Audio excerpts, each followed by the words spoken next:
Okay, 1, 2, 3, 4, 5, 6, 7, 8. Okay. So yesterday what we did was to get to know the backgrounds.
Open a lot of them. A restaurant and a bar. Let me put it that way. Oh, you run a restaurant and a bar. pub. But at the moment, I'm at a bar right now.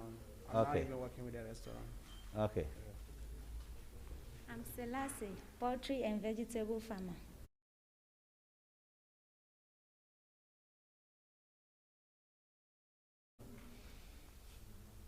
Please, who else was here? Maybe they were here yesterday. Yeah. I always thought the poultry farmers were, we didn't have a lot of poultry farmers around Accra. Okay, thank you. And I like the diverse nature of what people are doing. But usually, as I said yesterday, when we are going on, I expect that you look at what you are doing and relate whatever we are talking about to the work you are doing. Okay.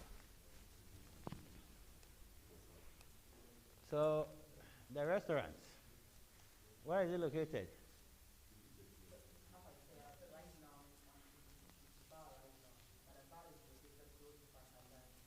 Pantan Junction, so on the Adenta Yarifa route. Okay. And what are the major challenges your customers face?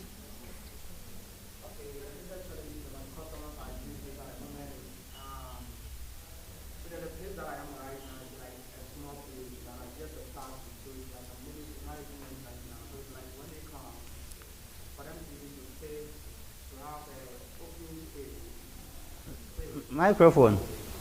Hello. The microphone. Yes, just come and continue.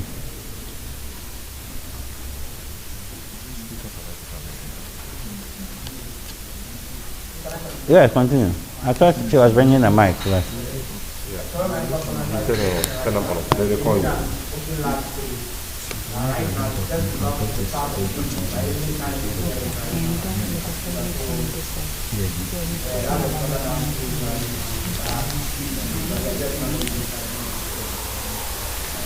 How did you know they want a larger space? There is different customers or right now, I usually get customers for 45 or 50. So that's the reason why I said that they need a large space. Okay. What else do you think the customers will be interested in? They are still on you. They are still on me. Yes. What else do you think the customers will be interested in? Okay, they need more foreign drinks. Oh, you Yeah. are too direct. Yeah. Why do you say foreign? No, when it's like the local drink, some used to complain that it contained a lot of spirit and those kind of, for example, the Joy Daddy and those kind of alumo. But that's also the drinks that some majority of Ghanaians also do like, So is it a case that you have variety of the local one? That's why they want more foreign. Now I have a variety of both the local and the foreign, but it's like the local are even more than the foreign drinks. Okay. Yeah. Okay. Thank you. Now the cold store. The cold store, what are the needs of your customers? Mm-hmm. Now I started new. I start my co-store new, so now What is the capacity? the capacity. Okay, the place my location is Tema Committee One side 20, Okay. and around me there's many co-stores around me, so I make my mind to make my own organic and beat the price a little bit down to have more customers. That's what I. So, what do you sell? I sell meat, fish, everything about co-store. Okay. And why do you want your price to be down? Because if I watch around me, around the place my location is, there's many co-store and their price is somewhere high. So I want me to get the many customers. So I want to maybe if it's 15 cedi, I'll sell my like 14.50. Okay. To get customers. That's why. Okay. Usually, when you are so small, your price should be high because you don't have what we call the economies of scale. You can't buy in bulk. You buy, you go and buy from the same people and come and sell. Where is your source? Where do you buy from? I buy from the Abo in Abo. Yes. Yes. Okay. And they buy from where? Them too, they buy in the same place. The same place. Yeah. Okay. So when you want to reduce yours, it means you are reducing your profit. For the beginning, I don't care. Okay. Okay. So you just want to get into the market. Yeah. And get more people coming to you.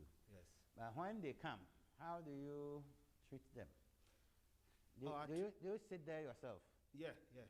Okay. How do you, handle your customers?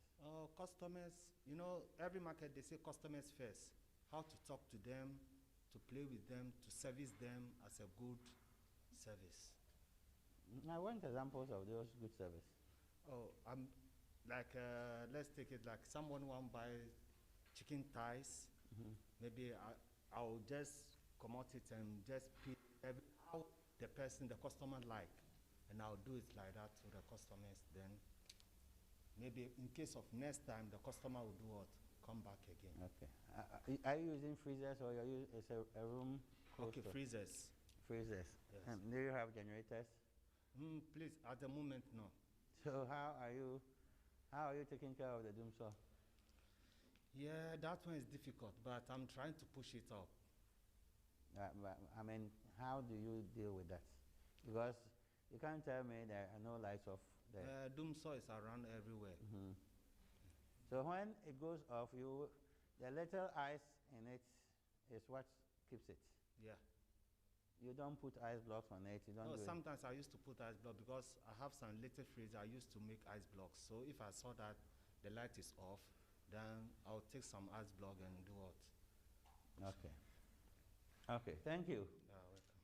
So at least we have heard from two different services, and we know that they have challenges as much as you operating, you have challenges. The small space is not the customer's challenge, it's your challenge. Hmm? It is your challenge. But as the customers grow, it will inconvenience them. And some of them will stop coming there. Especially in the midst of COVID, people don't want to cluster within a small space. You understand?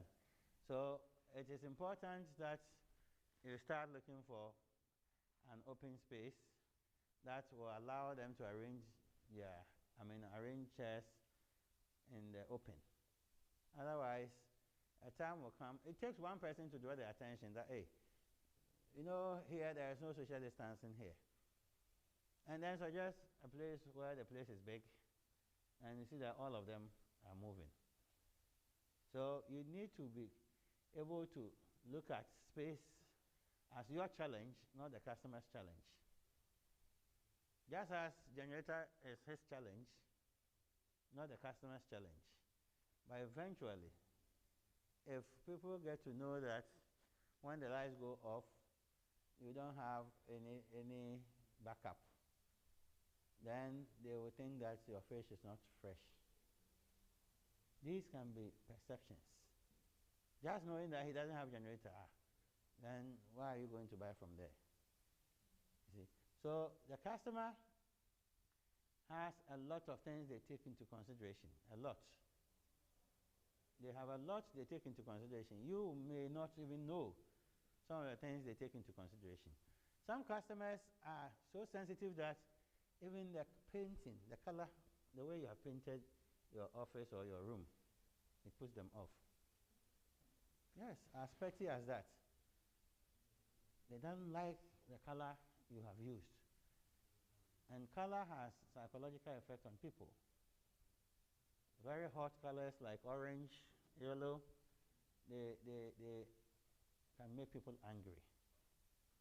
That's why the hospitals use green, they use purple, they use light blue.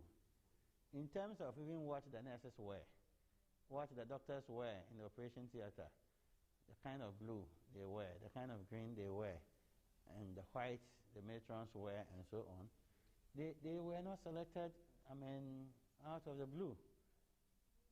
They were selected out of the psychology of colors, called color symbolism, what colors can do to the brain of people. So purple, light blue, pink, green, and so on are seen as colors that are cool, that can bring people's pressure down. Then the reds, the orange, the yellows, those are what you call hot colors or warm colors, and they can increase your temperature. Yes. So today what we want to do is to look at the customer's needs in general, but we would narrow it down to customer care, how to care for the customer, because almost every Ghanaian entity has a problem, from private to public. We all have that problem of not treating customers well. And sometimes it's also because we don't know the importance of the customer. When you go to a public sector in Europe, you might think you are in the private sector because they treat customers who are coming to follow up on their land title, those who are going for license, and so on, they treat them like a private sector. So why can't we do that when we have the opportunity and customers come to us? So we will look at effective customer care. Everybody who gets a good customer service becomes happy. As we sit here, in spite of the fact that you may not treat customers well, when you go somewhere and you are given good customer service or good customer care, you are happy, isn't it? And sometimes you say, I have been here, but this lady is different. Sometimes you go to a banquet hall and you are prepared to wait and be served by a particular person, because that person has time for you. When you have taken your money and you want to check your balance, she doesn't squeeze her face. She even asks you what else you want her to do for you. You compare that with another person. When you go and you are taking your money, it's as if you are taking his money. It's as if it is his money that you are taking. And then when you finish, you want to ask for another service. But looking at the face, I don't want to. The next time I will do that. So it is very common. Sometimes you go to a shop, you ask for a price. Madam, please, how much is this? She mentions it. Please, madam, what about this one? Then she hesitates. Then she mentions it. Then you know that you can't get the third one. Can't get the third one. The way she would look at you, please, if you can't buy, I have other customers. Then you keep quiet. But you don't look at, you say you don't judge a book by the cover. I've seen a boutique where the guy was a driver. He entered the boutique, and the woman knows the guy in the area as a driver because the driver drives somebody in the residential area. And this boutique was an expensive boutique. And the things there are about 40 times what is on the market. So this guy entered the boutique. Immediately he entered, the woman got up, looked at him, going around. He didn't talk. The woman said, "What do you want?" He says, "I don't want any particular thing. I'm just checking prices. This is not your shop, please. This is not your standard. Please leave." So the guy left. In 1 week, the guy came back with 2,000 Ghana. Then he said he wants belts, brown and black. The woman said 800 cedis each. And the guy was holding the money. I said 800, so 2,000 can buy two. So okay. Then the woman started smiling. "Who sent you?" He said he didn't mind. He didn't mind the woman. Then the woman brought the belt, started packaging. And the guy said, "Oh, let me check the other shop." Because my boss said the one he saw, one was 1,000. The woman said, "Oh, but if I want to buy one for 1,000 and this is 800, so no.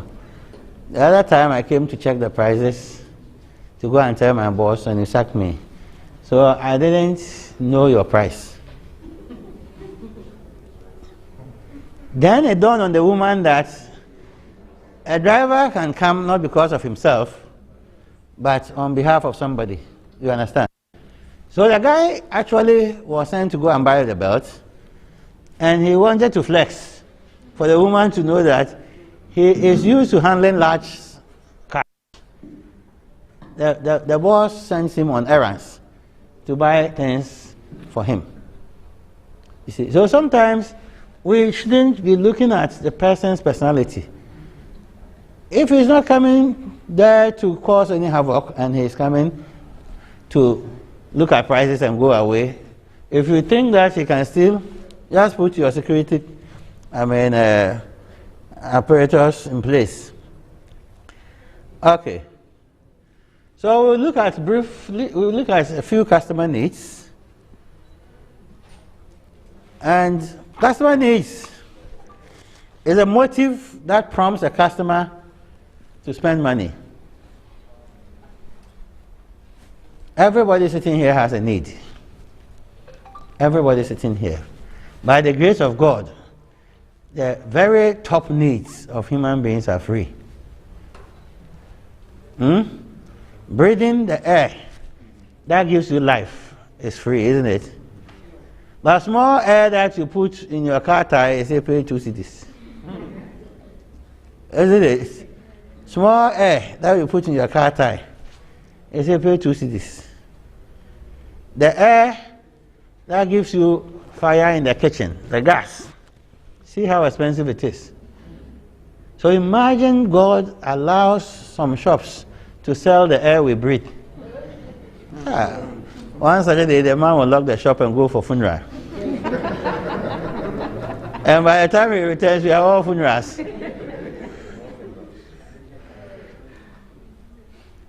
You could imagine how wicked people can be. And the day that Ghana declared that poverty was in Ghana, and the president gave his first announcement, that's when you saw the wicked nature of Ghanaians. When sanitizer moved from 3 cedis in the morning to 30 cedis in the afternoon. You understand? Something that was supposed to be life, people decided to capitalize on it. So if there is any chamber, if there is any ATM where the air we breathe can be sold, it wouldn't be for the poor. It wouldn't be for the poor. Fortunately, in most of our good hospitals, it gets to a point we need oxygen. And we fill the oxygen, cylinder. How many of the hospitals have oxygen? Not many of them. Not many of them.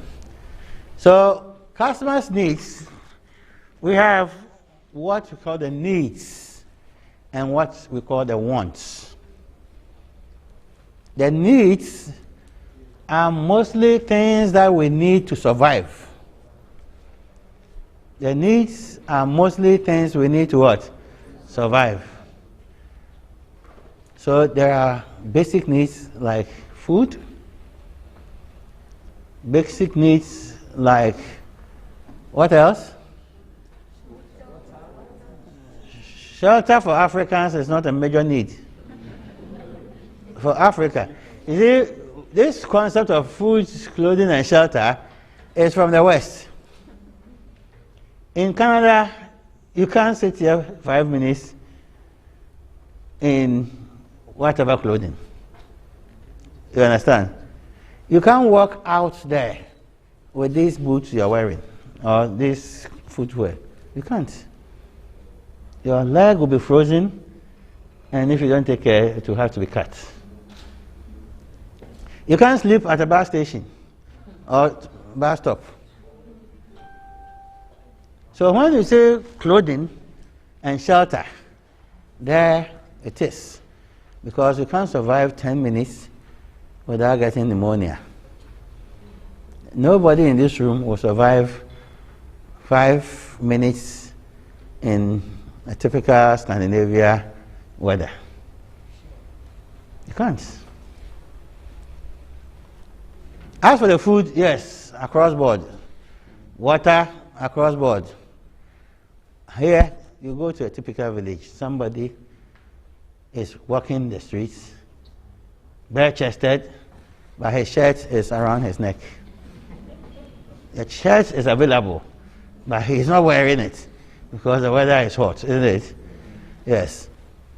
Here, when you go to Makola, you see a lot of people sleeping on verandas in front of the shops because yes, accommodation, decent accommodation is good, but when you're talking about needs, if you want to rank needs in Africa or in Ghana, in parts of Africa, Rwanda and those places, Kenya, even sometimes students have to go to school with sweater.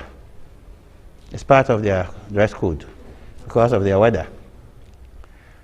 I see Ghana as a blessed country in terms of everything that God has provided us. Our location, by being a coastal country, the sea gives a lot of resources to a country. Burkina Faso is a landlocked country, so they can have a port like we have, where ships can come. Look at how ships bring us money. How, when we import, we don't have a problem. Imagine coming from Mali or Niger. When you import, it will come to a port in the coast. Then you have to transport all the way to your country. We don't have that problem. I don't want to even talk about the natural resources. When you list them, you never get finished. So, basic needs are different from wants. The needs are mostly cheaper. The needs are cheaper. So water, look at the cost of pure water. It's still in pesos, isn't it? Or is it this? No, it's this. It's pesos, eh? 20 pesos, yes. This is water. That gives life. But that is what, beyond that, what else can you get in pesos? What? Toffees. Even mosquito coil, I don't think you get it in pesos. It's also in pesos. Yes. And these are the important things that save life. You see? So in life, the things that we need most are not expensive. Food, I wouldn't say, what is expensive? He has a need we don't know. He has created his own needs. You see, if every government tries to make needs cheaper by making them standard. So when we talk of needs, needs are not branded. Needs are generic. That's why every health insurance across the globe, they don't talk about brand products or branded drugs. Every health insurance will talk about generic. Painkiller, not Panadol. Doc, is that not the case?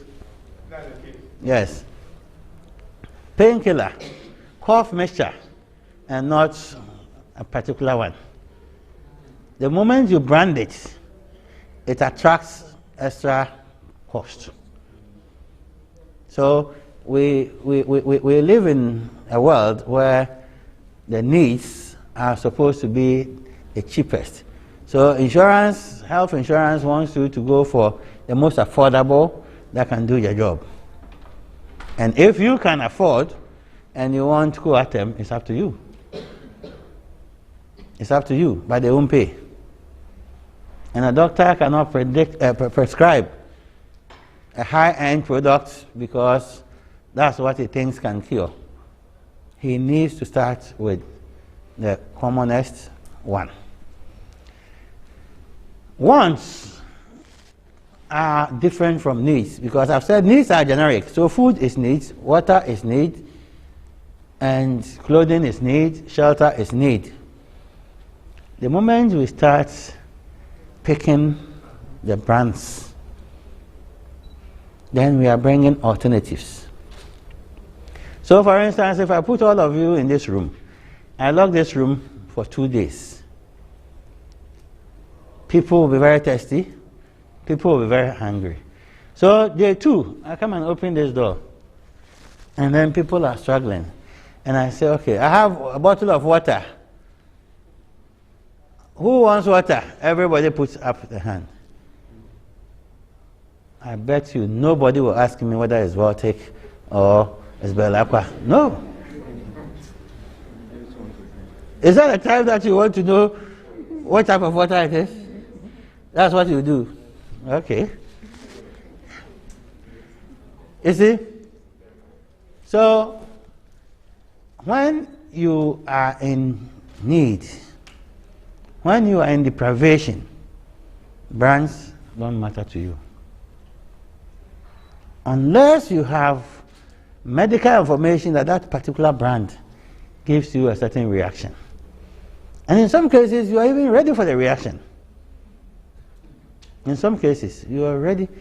When we were kids, I'm sure the younger ones wouldn't know, there was this medicine called chloroquine. Chloroquine. When you take chloroquine, some people get reaction. I was one of them. And there were times that when you were in secondary school and you are sick, and the only person who has drug in the dormitory has chloroquine, you prefer to take the chloroquine and bear the consequences of the reaction. So when there is a need, brands are not what you are interested in. You want solutions. And the solution can come from the most basic, generic products. So let's agree that when people are in need, they are not interested in brands and so on. But when the needs are available in abundance, when there are alternatives that solve the same need, then you have differences. Then you have brands. And when you want to pick and choose which brand you want, that is where we talk about wants. So when we say needs and wants, a want is chosen when the needs are available. So now that I have no problem, I'm not thirsty and so on, I go to a supermarket, I see brands of bottled water, and then I say, I want this. I want Bell Aqua. That is because I am not in any deprivation. So I can want, even toilet roll we have a want. When it comes to liquid soap, we have a want. Isn't it? I want sunlight. When you talk of toothpaste, you want a particular one, isn't it? Yeah. This is want. And needs is the toothpaste.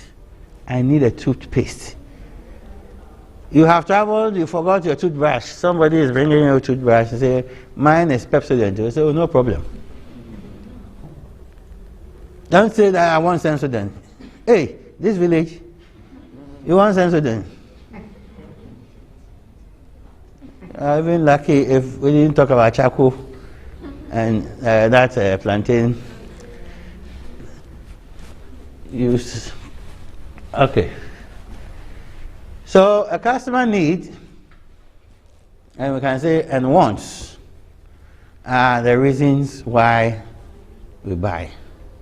And for you to buy, you first have to acknowledge that you have a need or a want. I don't think people get up, go to supermarket, buy, and go home. Is that what we do? No. Something triggers a need. So you feel that you have a need. Something triggers a need. Your car gets spoiled, then you need a mechanic. Your tire is flat, then you need a vulcanizer. Sometimes young people in their workplace, they think they are progressing slowly. I've been working here 6 years, no promotion. Then they think, should I take a master's degree? So something triggers the need. And once you have that trigger, then you want to look for a product or a service that will solve that need.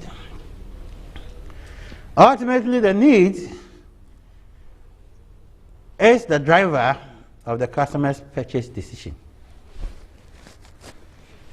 So the mind is a very powerful machine. The human mind, small as it is in your head, is a very powerful tool. The mind processes things very fast. The mind processes things very fast than any computer will do. This decision to call a organizer starts from here. That I'm stuck in the middle of nowhere. I have this organizer's number. Let me call him. Maybe he can be of help. So this need recognition I talked about. From the need recognition, you search your mind to find information that relates to that need. The mind searches again. If it has 3 or 4 alternatives, which one to pursue first? And then it continues to search till it gets to a decision point, whether to buy or not to buy. Women do a lot of that, but they drag it. When a woman wants to buy the freezer, can take her 3 months. Once she knows she wants the freezer, every time she goes to market, she will enter her pool. She will enter the shop, asking, comparing prices, asking friends, which one performs better? Deep freezer, blender. Women are so consultative when they want to buy than men. A woman can stop you in the middle of zebra crossing when cars are coming. Please, who did your hair? When cars are passing through. Oh, sister, who did your hair? Oh, I like your nails. Why do you do it? They consult. And that is why they are able to spend a lot of money in a short time. Because since as for this training, small training you have come to, they are still consulting. Okay. So the need recognition must be there. And when you start buying, you see that everybody who wants to buy something that is functional. The thing you're buying must be able to do what you want it to do. It must be functional, not necessarily the highest quality. So you want a blender. Somebody says, as for me, when I buy a blender, it doesn't matter. The sound of the blender is what I like. That sound, you see, that's what she likes. So long as it can grind, she doesn't mind if it is not Kenwood or if it's not Phillips. So long as it can make that noise, for the next door neighbor to know I also have a blender. I don't mind. So, performance. How many of you have bought something, taken it home, plugged it, or tried to use it, and it doesn't kick? You feel you have been duped, isn't it? Sometimes you are even the cause. You didn't follow the steps. The person comes and it works. Performance is important to every customer. So whatever you are selling, and from here you draw your attention to your business you are operating. The product you are selling, the service you are providing, how does it feel functional to the person you are selling to? It must be functional. Every person wants empathy. Empathy is not sympathy, though very close. Empathy is putting yourself in the shoes of the other person, taking the person's position. When a doctor is empathic, the way he treats patients is different. When a teacher has empathy, the way he treats pupils or students is different. When a driver has empathy, sometimes people who sit in his car, this driver. A driver who has no empathy. Driver, when you get to a place where I can urinate, please stop. So when I stopped at Linda Door, where were you? Our next stop is Kumasi. You see, he has no empathy. The one who has empathy would apologize to other passengers so that it can also happen to you. So please, I'll stop briefly for him. You understand? So ask yourself, is there a time somebody has come to your shop where the person needed this empathy and you provided it? Yes, who can give us an example? Yes? Okay. All right, so I'm a real estate broker. Okay. So I'm a real estate broker. So sometimes you get clients who come and they want an apartment or they want a house. The budget they are giving. They're bringing the other one. Mm-hmm. Give it to me. Okay, so the budget they are giving you sometimes it's low the property they want. So what I have to do is I look at how the person has an attachment to the property. I talk to the owner. I just know how to come down with the price with the owner. I just ask them for a bit of top up. At the end of the day, they're able to get that property. Okay. Okay. That's a good example. Yes, who else can share? Empathy. Adam, have you demonstrated empathy? Or when you come by, you come by? Oh, no, not really. I have retailers and wholesalers. Some buy just to go and consume, and others buy to also go and sell. And the wholesalers, normally, we have to agree on a schedule. And some will tell me the amount that they want to pay. And so I try to empathize with them to ensure that they are able to purchase. And so we agree on the timelines and then give the amount. Okay. But reducing price for somebody is not so much about empathy. No, we wholesale, you have to buy and sell. specific quantity. Mm-hmm. And so that will qualify you Okay. For wholesale price. Okay. And then we now agree on the timeline. Okay. Because I will not just insist that you have to pay all the amount this time. Mm-hmm. So at least we spread it and then they are able to. And as they sell, they pay. As they sell, they pay. So are you empathizing with them, or it's a pricing strategy you have adopted to increase your sales? Both. Okay.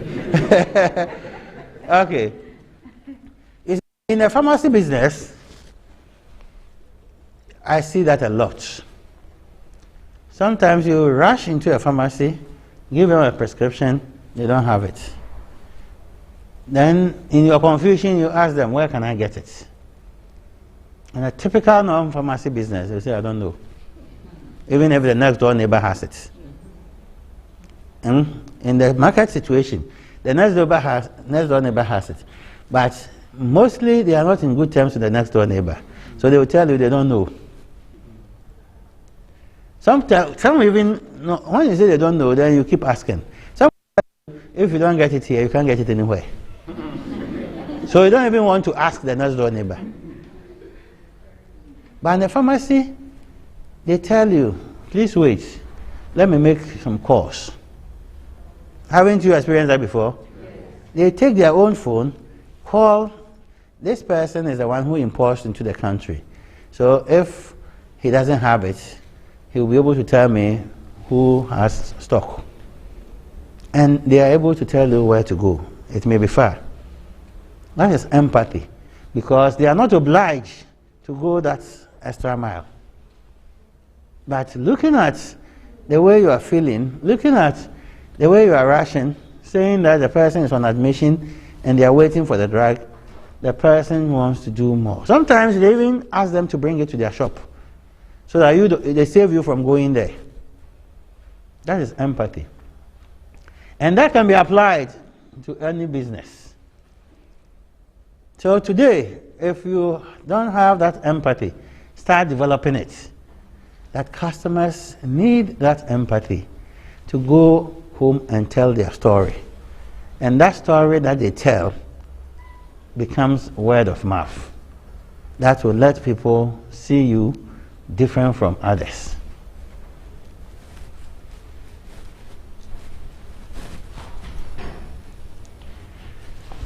Apart from empathy, customers want information.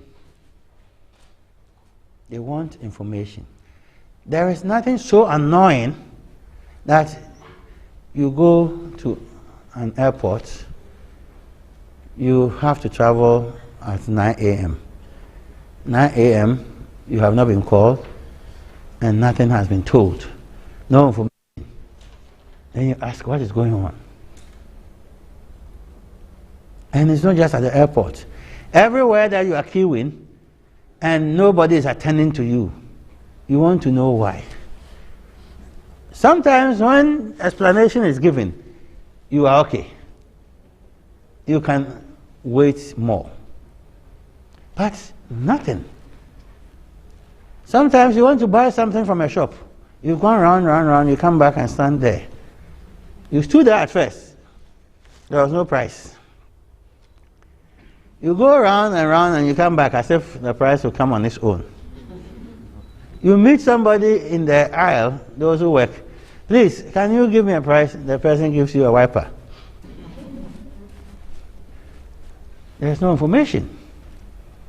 The price is information for you to make informed decision. Sometimes you have the same product, different prices. You want somebody to explain to you what the difference is. So you can buy a higher one based on your needs. But there's nobody. Most annoying, somebody comes, the shop attendant. What is the difference? I mean, I don't know. There are different brands, that's all. Customers want information.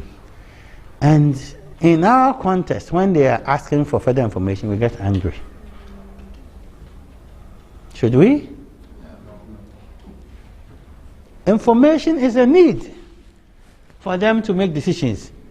You don't want to be that old person who buys, go home, and then you regret. So you need information to make the decision.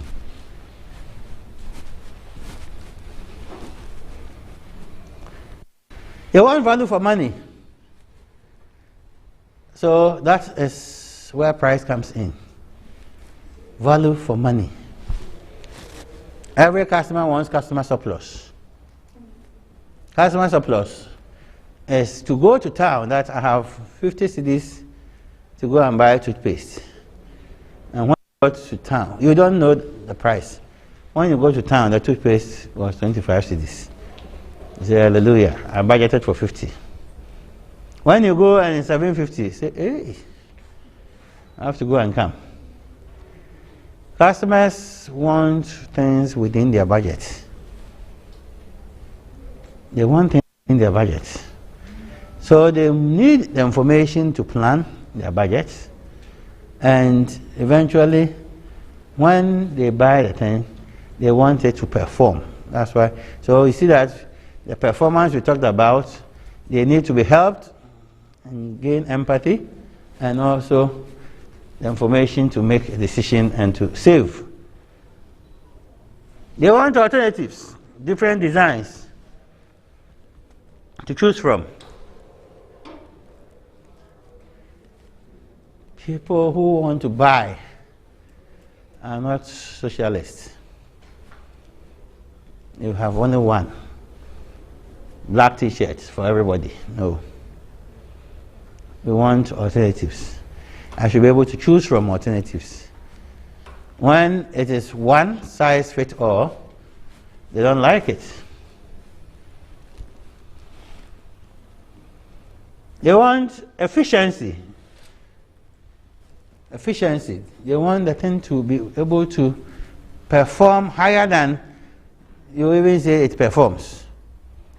If you say that this thing you have bought, the phone, when you charge, it takes 8 hours for you to recharge. At least they want 7 hours, if not 8. But if you plug, fully charged, you step out, within 2 hours, it goes down. Is that what you bargained for? No. So as I'm saying this, take your mind back to your shop, your business.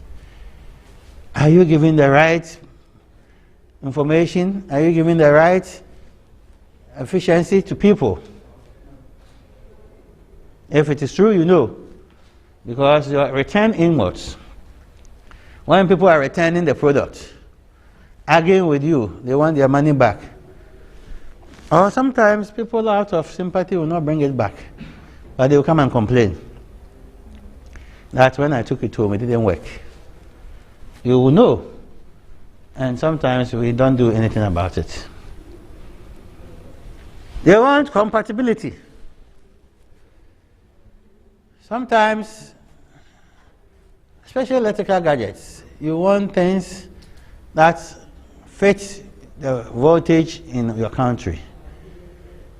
You don't want 110 when you plug power, then it goes off. If it's a square pin and it doesn't fit your systems, you want the truth to be told. And these are some of the problems people have when they are ordering things online. Some of these compatibility issues, the thing is not compatible in Africa, but he will not be told.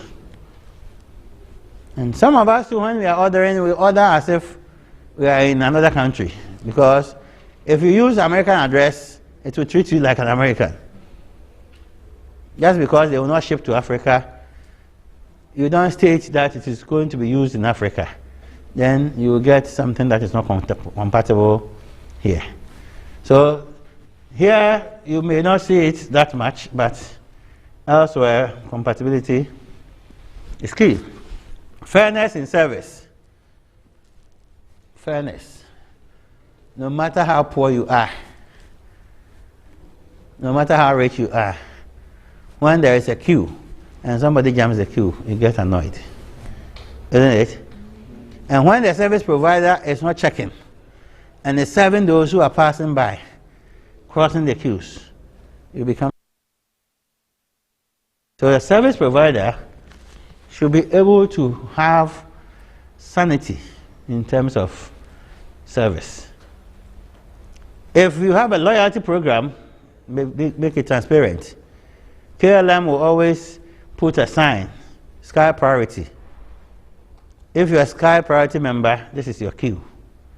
If you are not, this is yours. And you see the one that's a Sky Priority one for business class, for loyalty members, always very short. If you're ignorant, you go and follow that, because you don't understand Sky Priority. But you've seen 2 queues, one long, with plenty of bags, one very short. Ghanaian as you are, you join the short one. Then they ask you, are you Sky Priority? So what is it? Oh, are you going to business class? No. Me, I'm going to Zongo. I said, that is your queue. That's how the heaven will be. You see a very short line, which you don't belong. Hospitality is like empathy. People want to experience hospitality. Not hospitality in terms of hotel like we are here. Even in your shop, when somebody comes, oh, madam, oh, please have a seat. That's hospitality. When people come to your place, how to get their car parked is hospitality. You, the madam, this hairdressing salon, you are targeting big women, but you have parked 2 cars in front of your shop. Why do you expect the customers to park? Why? Where do you expect the customers to park and come and, for you to attend to them? Hospitality here is making your customer comfortable before you even provide the service. Do you have seats where they can sit? In advanced countries, the coastal, what do you call them? The winter countries, they take your cloak, your winter jacket. There should be a place for you to hang them, like restaurants and pubs. You have to hang, because you can't go and dance with those, big jackets. Some with very big foam in there. You are already, heavy. That's room. Some charge 20 cents. Some charge $1. Just keeping it there for about 2 hours.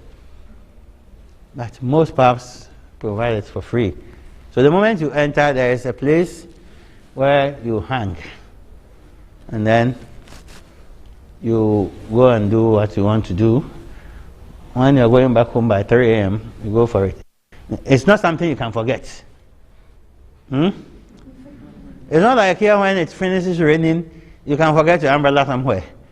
That winter, you step out one step, you remember your jacket. So you can't forget. That one is not possible.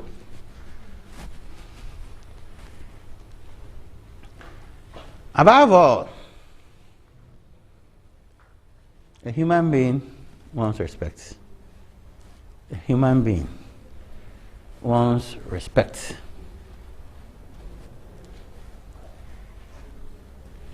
And if you don't respect the person, sometimes the person assumes that it's because of his color. Sometimes the person assumes it's because of his status in the organization. Because you're a boss, that's why I don't respect him. Sometimes the person thinks that it's because he's poor. So you not respecting the person can trigger a lot of discomfort in the person, which may not be your motive. It may not be your motive. If I disrespect somebody here, the person might say, because I said I am a welder. You understand? So when people come to your shop or your business and you disrespect them, they may think that you know about some level of, low level they have. That's why you are doing that. You don't do that to a rich man. If he had come to park Range Rover, you won't talk to him like that. Maybe that's your character. So we need to be careful. If you're an usher in a church and you talk to somebody in a certain way, or you shout at a person, and the person thinks that, could you have done this to the harvest chairman? You understand?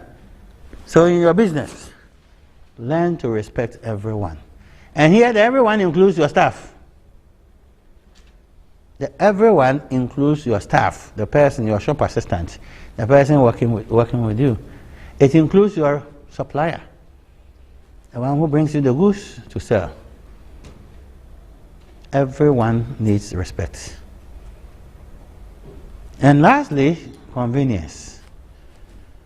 Convenience. Anything that you can do to provide convenience to a customer, do it, because the customer wants convenience.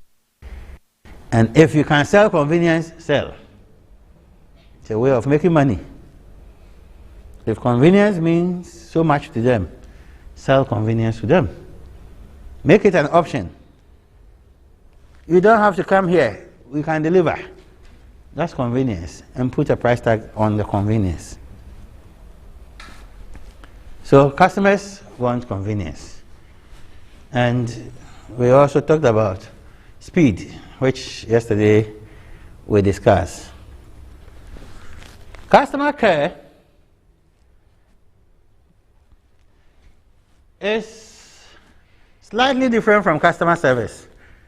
Even though customer service is customer care goes beyond customer service. Customer service is mostly more of interaction. Customer care includes the hospitality we talked about. It includes provision of the information. It includes the convenience. It includes a lot of things. In a hotel, somebody has checked out. He's checking out because he's traveling this evening. He's going for a meeting at the ministries. He needs a place to keep his bag. It is not your duty. Once you check out, you're no longer my priority, isn't it?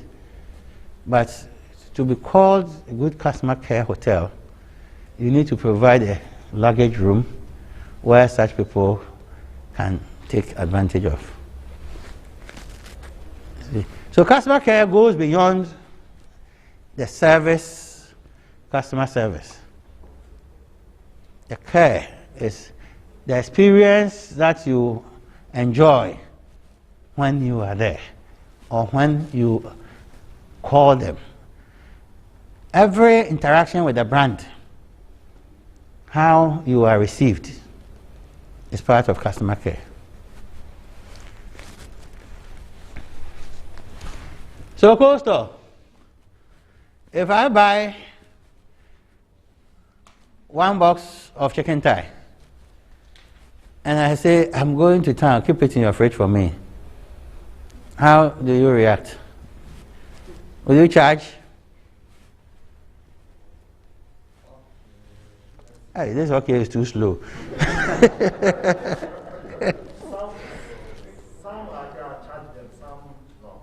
Okay, so explain the categories of people you charge. Okay, my customer, which, let's say, who come every day, Yes.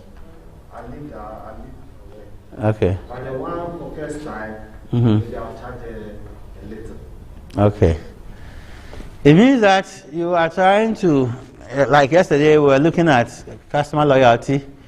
If he does repeated purchases, then you want to honor them with some kind of free, keeping of the product there. Yes, and it has to do with familiarity as well. When you are familiar with people, you are not afraid. In fact, sometimes the person you know comes to your shop, he's not even coming to buy. Oh, I'm keeping my bag here.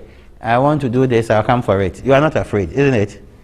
But if the person that you don't know, he comes to leave his bag like that, you will say no. Because you don't know what is in the bag, whether they are stolen items, whether something will explode, you don't know. So now no airport allows you to leave your bag unattended to because of terrorism. Customer service is the sum total of organization. In fact, this should be customer care. What organization does to meet customer expectations and improve experience to produce customer satisfaction. The aim of customer care and also customer service, which is within customer care, is to ensure customer satisfaction. And it is the satisfaction that will lead to loyalty. So customer comes today. Like my friend said, the customer comes once. He's satisfied. The next day he comes. So the satisfaction can lead to retention, and the retention can lead to loyalty. But it is not everybody. Sometimes when organizations want to do, give awards, say long service awards. If you want to give long service awards to your customers, it's not everybody who has bought for you for long that is loyal. Some people have bought for you for long because it is convenient. It is convenient. The fact that I live in a newly developed area, there is a blue kiosk that sells milk. Every morning when my children are going to school, go and buy 1 tin of milk. Doesn't make me loyal. It is convenient for me. When I go to a big supermarket, maybe I buy a carton. I buy a carton. But when I'm hot, I buy from you. And for you, I buy more often. But it doesn't make me loyal. Most of the banks, people are not able to, oh, he has been saving with us for the last 15 years. So he's loyal. No. The reason why he is saving with you for long and he's not being able to leave is because he's alone. At every point he has a loan. So he can't leave. Even the bank staff themselves. The bank staff. You join a bank, 26-year-old lady says, I'll work for 10 years, then I'll go and do something on my own. I hear that all the time. So when you are 4 years, 30 years, they give you a car loan. They say pay it in 5 years. So within that 5 years, if you haven't finished paying, you can't resign. Because you don't know how you're going to get money. So you go and buy a Corolla. Now you are 35. The moment you finish paying, you say, I come for money. Why? You don't want a SUV. Then she goes and take another, and she goes to buy a RAV4. By the time you finish paying, you are 40. They say you qualify for housing loan, 10 years. By the time you finish, you are 50 years. You can't change jobs. So you are locked because of the incentives that you are being provided. And it is part of the reason why you are being given those incentives. Okay. As I said, some of us don't know how valuable the customer is. Yesterday I mentioned that when you don't have a customer, you don't have a business. It is not when you don't have a capital. You can run a business without a capital. You know that. You can run a business without a capital. What you need is a strong network. A strong network. Supplier network. You may be a graphic designer, making fresh from school. Somebody wants wedding cards. Say, please, these are the designs. Choose what? You don't have any capital though. You have your laptop. So you have to pay 60% cash down. When I deliver, you pay 40%. That 60% can do the job. So you are using the advance paid to deliver. And take your 40% as your profit. Most people doing business, they have where they go and pick the things, supply, take the money, go and pay the person, and take his difference, isn't it? That is doing business without capital. A lot of that happens.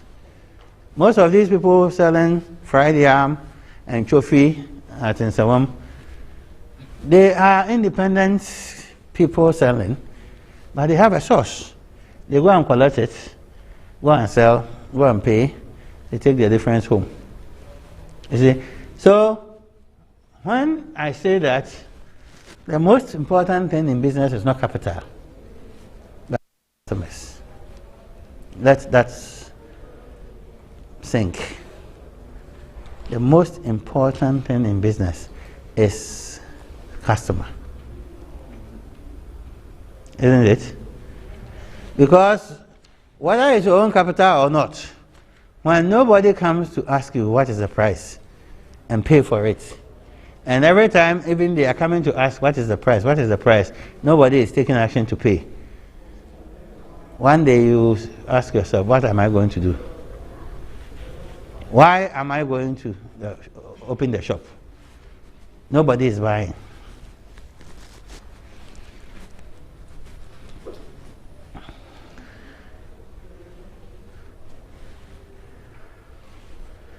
The customer, his perception or her perception about your company is what defines your company. When the people say this shop, the people are rude, no other person who hears is going to look for evidence. I hope you understand that. Nobody, when they say these people are rude, no one is going to listen to evidence. When they say British Airways, the air crew, they are racist, who has time to provide evidence? And then it circulates. Oh, they are racist. Even those who have never sat in before are also saying they are racist. That is perception. And perception can make or unmake your company. Because people assume that that perception has an iota of truth. So don't even allow. That's why public relations exist. We call something damage control. The first time you hear it, you have to put a disclaimer. You have to react towards it. If you know the person saying, madam, what's the company name? The co-store? Is what? Pig. Pig, as in. Okay. Oh, they say their products are not fresh. Oh, I have seen that his products are not fresh. Then it starts going. And by the time you realize, people are not coming. So the customer defines your company. Okay. Okay. Okay.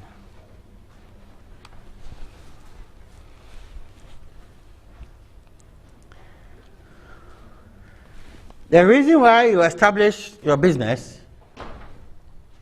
was to make profit, and the customer is the reason why you established the business. So whether you like it or not, it's your own capital. You bought your machine yourself. Don't tell the customer, when I was buying my machine, where were you? Because you can't make use of your machine and make profits. The customer or the customers, the collection of customers is called your market. So your market doesn't have to be Makola market, where everybody is in the four walls of Makola. You may have customers from different places.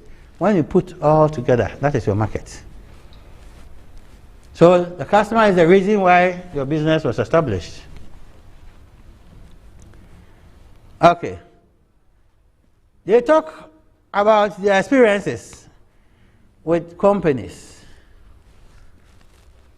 Whatever you have done, if you were rude to a customer, he talk about that experience. When he goes home, oh, that's kiosk at the junction. The man insulted me today. If you have anybody trying to buy from him, stop him. That's the customer. You can't go to people's homes and do damage control. You can't. The customer has a wider range of making sure that your business doesn't prosper. So if it's positive, it's to your advantage. If it's negative. In every country, the government is happy when customers are happy. That's why they enact consumer protection laws and so on, and give it legal backing. Because the government is happy. Nobody disturbs the government. He has his headache already. So when customers are happy, the rice I bought was not infested rice. Government should do something about it. So government doesn't want that. Do genuine business. The customer must always be happy. When customers are happy, they are satisfied, they come back and spend more. And customers also give suggestions. You see, when you are a business, a competitor, The moment you become a competitor, it's difficult to go to your competitor to tap information from him to improve your business. But through a customer, you can know what your competitor is doing. So he can come to you. Oh, here, you don't, the other shop, when we buy up to 1,000 Ghana, they give us a bottle of cocoa. This is business secret, but the customer can bring it to you. So the customer has the tendency of giving you information that you would have paid for by telling you even who in the other competitor's business, who is the main pillar. Hey, as for that stuff, that guy, if he's not there, the guy's company will collapse. So. And then you take steps trying to poach that person by offering him a higher salary. Because you hear he's too good. But behind the scenes, you want to collapse the other company. Okay. This guy says, Sam Walton. These are the guys who established Walmart. There is only one boss in the company, and the boss is not the owner of the company. The boss is the owner. And he says he can find money just by spending his money elsewhere. So once he stops buying from you, the other customer stops buying from you, then you don't have a company. Then the board doesn't exist. Therefore, there's no chairman. Now we are coming to Ghana. Why do people give very low-level service? When companies do not hire the right people, your service will be mediocre. If you hire the wrong people, and the wrong people can be people who are not committed, the people who don't understand the business, the people who are money-minded, and they come into your company and the money is not coming. The person was expecting you to pay him 500, you're paying him 200. His customer service will never be good. Because the person doesn't fit the role. He has no training. The things he needs to work with are not in place. He would not give a good customer service. He needs a computer to key in this, key in that, and your computer is 286. It came in 1980. You haven't changed it. The service will not be good because the people will complain that it's so slow. Your staff are untrained. Companies do not hold employees accountable. This is a major problem, especially in the public sector.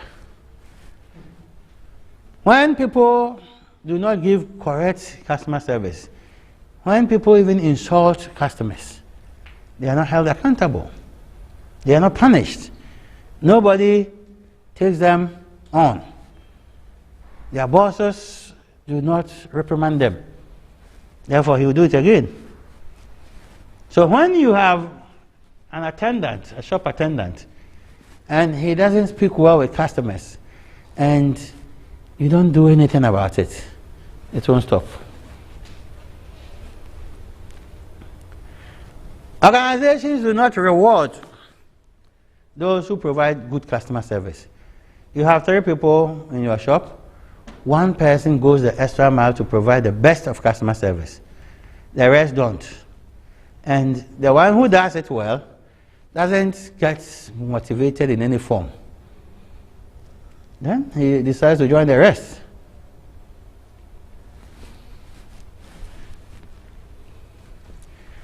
Staff are not empowered or motivated. Mostly when the women are running the show. You enter a shop. How much is this? Say 50 Ghana. Let me give you 45. Unless I call my madam. Where is your madam? She's at home. Oh, so I have to stand here for you to call her before you can give me a reduction. They are not empowered. Some people say you can give reduction up to 5%, up to 10%. So at least she knows her level. She can do something. But pastor, then the people don't feel like you trust them. Yes, you have to mistrust them to some extent, but you don't tell them in the face that when I give you the chance, you will do something more. Top management do not care about customers. Sometimes the madam herself, the way she treats customers. As for me, I don't tolerate nonsense. If madam says that, and she's giving it to customers, what would that stand down to? So that is part of the reason why some people will learn the wrong way. There are a lot of reasons. Employees do not know the value of the customer. And even those who go for training don't translate training into practice. Sometimes the employees expect direct benefit from customers. When you go to places like DVLA, if you give them direct tip, your service is different. Isn't it? Yeah. Most places, as for this man, once he has come, oh, my breakfast is assured. So he will take the file. He will move from office to office. Oh, my chef has come. And then he will deliver everything and give it to you. That is not going to be extended to the next person. You understand? The next person is already affected by you not being on your seat. He is waiting for you. When you went to chase all those, other things for this man, because he is not paying, you stand there. Employees see customers as nuisance, especially those in public sector. When they are about to close and they see somebody drive in, this guy too. Customer who is coming to transact business is not nuisance. It's not nuisance.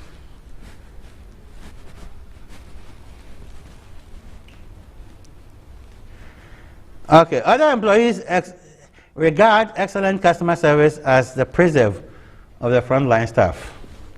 And we'll talk about the fact that customer service is not about just the frontliners. Service providers discriminate in terms of appearance. So when you come and you're not wearing suits, then you're not part of the people who must be giving good customer service. When you go in your slippers and you don't introduce yourself as Dr. So-and-so or Professor So-and-so, or you don't tell them that, they don't see that you came in a hammer, then your customer service is different. And most of you sitting here are in the same category. When they see that you come, you park a Benz or a Range Rover, your price is different. Your price is different.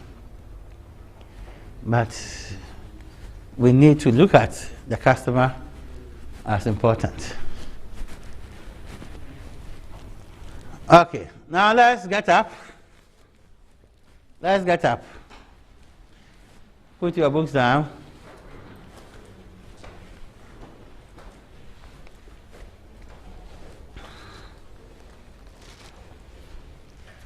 Okay. Now, hold your waist.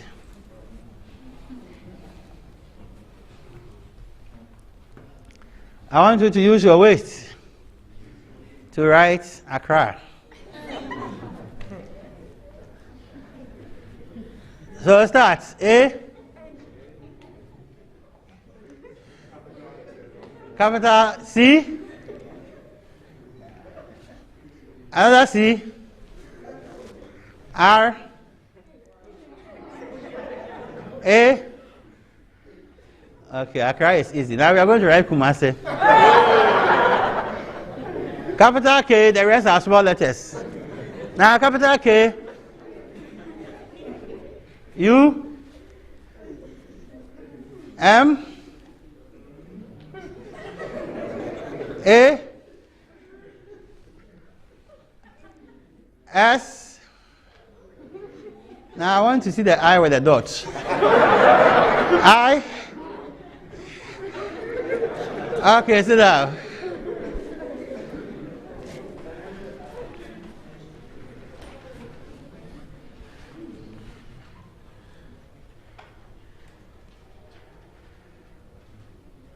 Okay. So customer service should have a person who is kind. We've talked about empathy. Courteous. We've talked about respect. Professional. And he represents the company. So somebody, the reason why he goes to a particular branch of a bank is because of a particular person. When that person is transferred, he prefers to go to wherever the person is. Because as far as he's concerned, that bank is that person. That is how your company should see you. You represent, you are the face of the company. Customer service should be an attitude or nature. So when you say this guy has good service, you must be somebody who smiles naturally. When you don't know how to smile and you become a customer service provider, your smile is not even nice. And some people, when you ask them to smile, they are frowning because it's not part of their nature. They have been angry since infancy because his father did not look after him. There will always be fathers who will not look after you. That's the more reason why you should even be careful to get help from others. Some people coming to work are angry because he fought with the husband in the morning, and she'll be angry the whole day. Spare us at the workplace. When you're about to close, then you frown and take it home. That's where the problem is. So when you are hiring customers, people to help you in your shop, you need to hire the people who can give the right customer service. Don't make it look like anyone who comes first is okay. You can help people improve through developing their skills. And then you can also learn through experiential learning, where you put yourself, as customer, how people have treated you, then you see that the empathy is important. Effective customer care begins with the top management. Don't say that frontliners should be the ones. You, the owner of the company, if your customer service, or you don't believe in customer service, it won't work. So if you are doing business, you should know that. Okay. We will talk about the triangle, so I'll skip this one. Who and where should customer service take place? When people walk into the company face to face, customer service should take place. When they call, don't think they are not seeing your face, so you can tell them your mind. Mostly, when you call, they tell you a lot of nonsense. Because they don't even identify themselves, so you can't even complain. On phone, there should be customer care. If you're writing email, the language must reflect customer care. At the entrance, corridors, security men, all the people who are, part of the business are expected to provide good customer service. When you send your car to town, a branded vehicle, And what is the name of, is that Pick what? Big T. Yes. There is a van, Big T, cold store. And you move to the driver. Oh, is your boss there? I need to come and buy some things, but I'll come tomorrow. Say, Master, this is not my boss. The driver's behavior, even when he's out of the premises, or the staff, they are all part of the perceptions we talked about. So long as you represent the company, your behavior must be different. So back office staff, and when you attend meetings and conferences and you wear the tag representing your company, your attitude affects the customer care or the perception of the person about your company. Hey, we attended a meeting at Holiday Inn.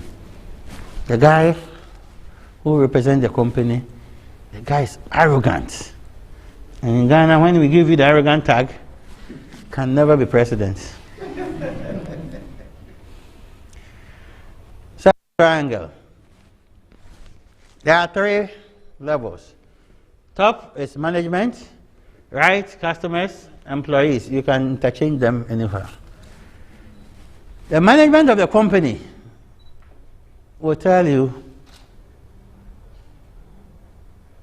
when you buy 10 cartons, we will deliver. Through flyers and adverts, that is setting the promise. So the company communicates.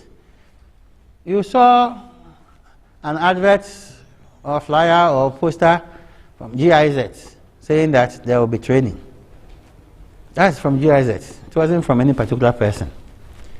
GIZ has advertised to the public that you can sign in for training. But we don't even know GIZ. Since we came here, have you seen GIZ? Have you seen GIZ walking around? No. GIZ is represented by people. They are the employees. So when you come here, now you are the base. The interaction occurs between you and the employees. If the employees are rude to you, you tell yourself, next time I won't sign in for their training. So GIZ is sitting somewhere in Germany. But the employees here are the ones interacting with you.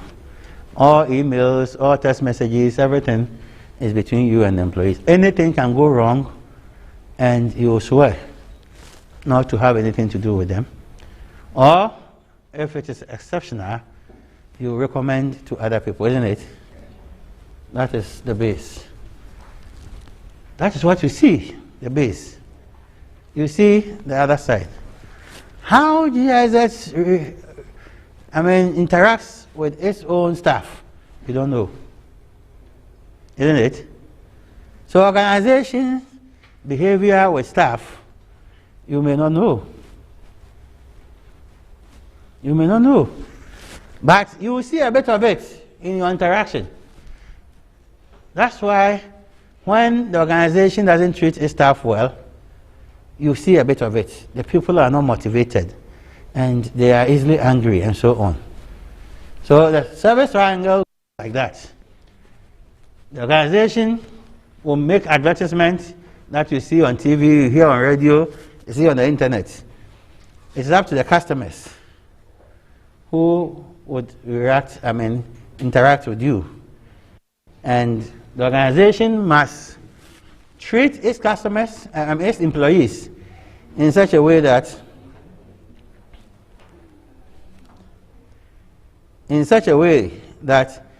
they feel they are also customers. That's the explanation I've given. Benefits of excellent customer. Okay. To customers, the call center is one of the most visible and significant aspects. Those of you who have call centers or phones dedicated for the business. So when you write anything about the business, you put that phone there. That is the call center. You may be handling it yourself or one of your assistants. And anybody who picks the phone, as far as the customer is concerned, is the company. And he must know how to talk. Likewise, the big companies like MTN and Unilever and the British Airways and so on, they also have a call center. Unfortunately for them, sometimes when you call, the call center is not even in Ghana. Most call centers are in India. Most call centers are in India. They will take you through steps if you're lucky. If you're not lucky, you call and talk to a machine. If you know the number you are calling, press 1. If you know the extension, press 2. If you are calling to make a complaint, press 3. And so on. You call and talk to a machine. The machine can talk to you for more than 10 minutes. Reduce customer attrition and upset leading to reduced litigation and legal problems. We are saying that if you treat customers well, build strong relationships with them, it reduces customers who leave your services. Sometimes customers get causes of action to sue your company, but because of the way, in Ghana, the way I am with the boss, I can't take them to court. But you have been injured, you have not been treated well. A lot of people decide to, forgo their legal, rights. Having a culture of delighting and retaining customers fuels positive publicity and reputation, even in the media. So when everybody knows, this woman, as for her watch, if you go there, she'll treat you like she knows you for 100 years. Then the word of mouth goes. And one day you see that even in the media, people are using your case. Here we say customer service should not be a department. It should be the entire company. Never think that accountant doesn't need to be customer oriented. Or driver doesn't need to be customer oriented. Everybody in the company is a part-time marketer. Everybody is helping to sell, and everybody must help to create a good image for the company. At the same time, do damage control for the company. Now, this is 7 steps. Simple. When a customer enters your premises, say, smile at me. Now, let's see the smile. There's no smile. If you smile, I'll see it on your forehead. So we'll let a few people come and demonstrate.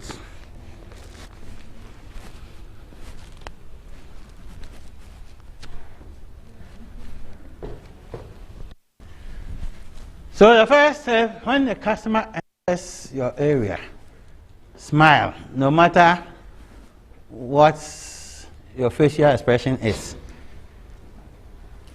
That one is, even if it's artificial, do it. When you enter a European shop, you see a white young lady. Hello! You think, hey, where does she know me from?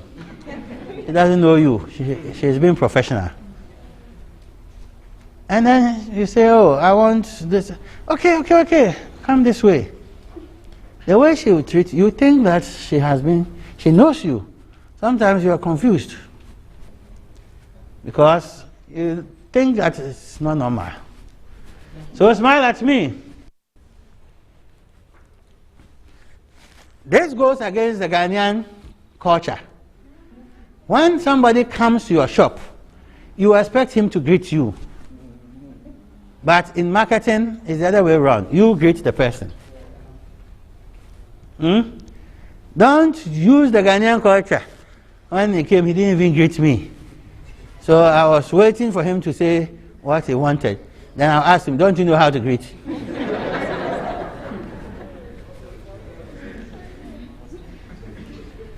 You will be wrong. Nigerians do that. In Nigeria, the one who comes greets you. I mean, the one who is the host. So, don't follow the Ghanaian culture in this sense. When the person comes and you smile, say good afternoon. Let him say, oh, I should be greeting you. It doesn't spoil anything. Your mind is on how to make sales. The next one is value me or compliment me. This is something we don't value me. Hey, where are you coming from this afternoon? So, I'm all the way from Casual. Hey, all the way here. Oh, we thank you for coming to our shop. Value me could also be, oh, that's a nice hairstyle. You see, if you know it's not nice, if you know that that hairstyle is not nice, don't be sarcastic.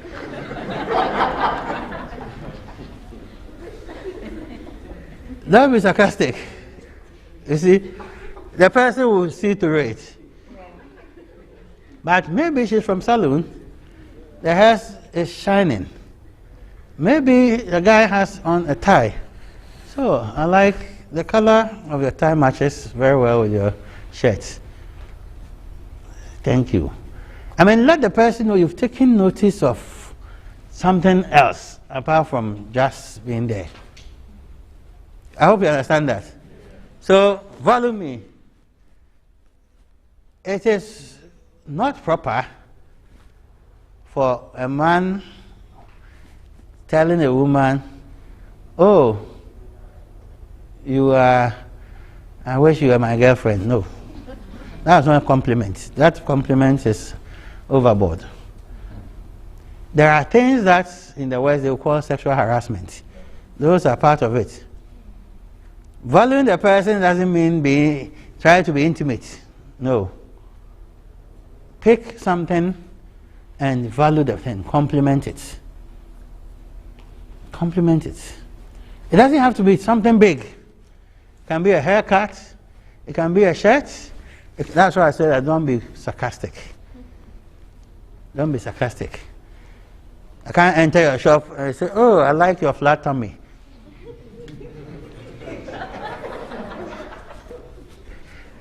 That obviously is being sarcastic. Those who wanted to say something about my tummy, they are still laughing.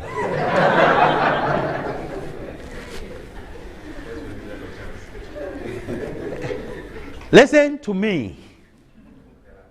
One of the things Africans don't know how to do is listening. We don't know how to listen. It will surprise you, I'm saying this, but Africans don't know how to listen. We know how to talk. Listening is as important as talking. Probably more important than talking. It's a skill you have to acquire. Listen and listen and listen. Listen to people. So when I have come, you have complimented me, then what can we do for you today? Let the person start his story. What's the reason why he's there? It could be that he's returning something. It could be that he's making inquiries. It could be that he is coming to buy something. Then the help me represents the solution you give to my problem. Whatever problem I brought, the solution you give to it is the help me time. When you have finished, thank me. Thank me. And lastly, you see, the reason why we don't thank our customers is that because we think we have done them a favor. They should be thanking us. You understand? We think when we have given them what they want, they should be thanking us. The next step is to invite me back. I hope we'll see you again. Anytime you need something. So that's where you can even give them a complimentary card of the shop when they can call to inquire. Instead of coming all the way here, you could have called us. Then you give them a flyer and so on. So I want a volunteer who will be a shop assistant. Come and try. You try. Okay, come. Then I want a male customer. Master, will you just come and sit down on that chair. So you are the customer. Sit down. Okay. Now let's see the role play. So you come. Oh, you are volunteer. Okay. Okay, come.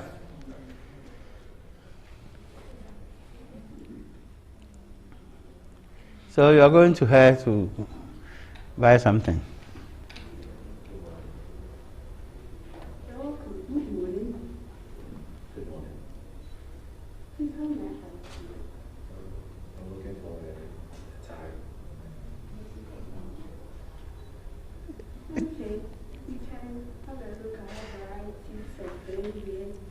Okay, okay. Thank you very much. Clap for them. Yes, she didn't do badly, but she jumped one step. We are not going to talk about that step. We want the next batch to correct that one. Okay, madam, come. Then I want a volunteer from here. Any volunteer from here? Okay, come.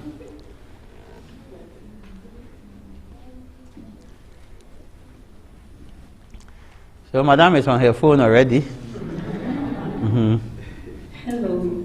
Wow. You are looking so great. Okay. Wow. Thank you very much. Thank you very much. Thank you very much. So take your seats.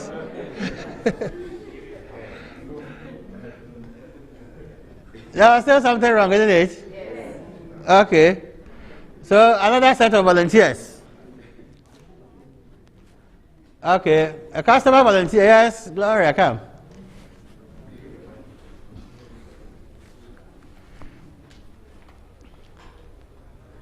Hey, you want to get up before the customer enter the shop.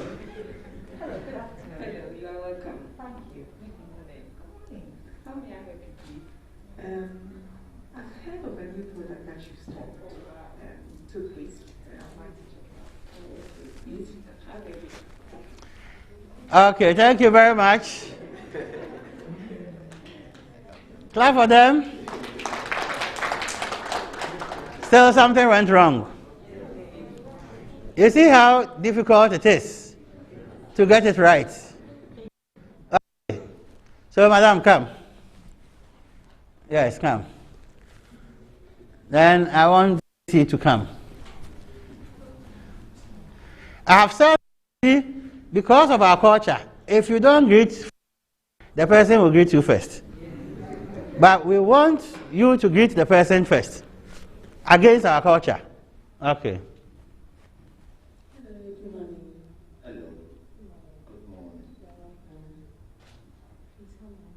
Okay, I need some product, but I'm search for the product, and somebody told me that I'll get the product inside the shop. Oh, okay. That's a nice glasses you have on. Okay. What size do you wear? 42. Okay, clap for them. Yes, at least this time there was a compliment. But the compliment must come earlier, before you even ask why he's there. You compliment, the person knows that you have interest, at least you have seen something nice about him, and he feels very free to talk. And then when you listen, ask a question. Just listen and directing them. No. Ask a question. Find a very intelligent question to ask, the type or something, so that the person knows that you are actually narrowing him down to what he wants. Okay, last set. This one should. You want to come? Come. Okay. No, she wants to. She wants to be there. Yes. So you see how we have been doing it wrongly? Okay, now you will be the customer. Hello, you're welcome. Thank you. How may I help you? Thank you, okay. I'm looking for a shirt to buy. Wow, you're at the right place. Thank you, okay. So I want. What's your size? I wear 37. Oh, good. You'll get it done. Clap for them. There was still something wrong. Yes, you see? I want to sit there. Okay, sit there. So, you see, she was welcoming him instead of greeting him. She was following the Ghanaian culture. I'm saying that the Ghanaian culture, you go against it. You, the shop owner, must greet. Against our culture. The person, you, the host, must greet. Okay. So, okay. Let's do this and then we break out for.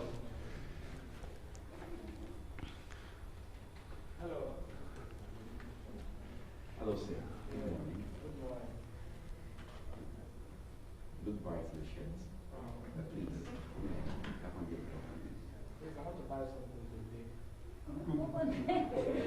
So we have coconut tea and coconut tea and plum please.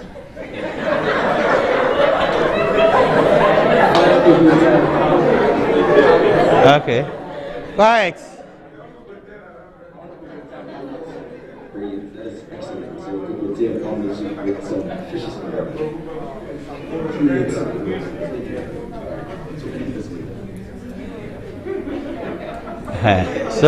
So sit down and finish eating.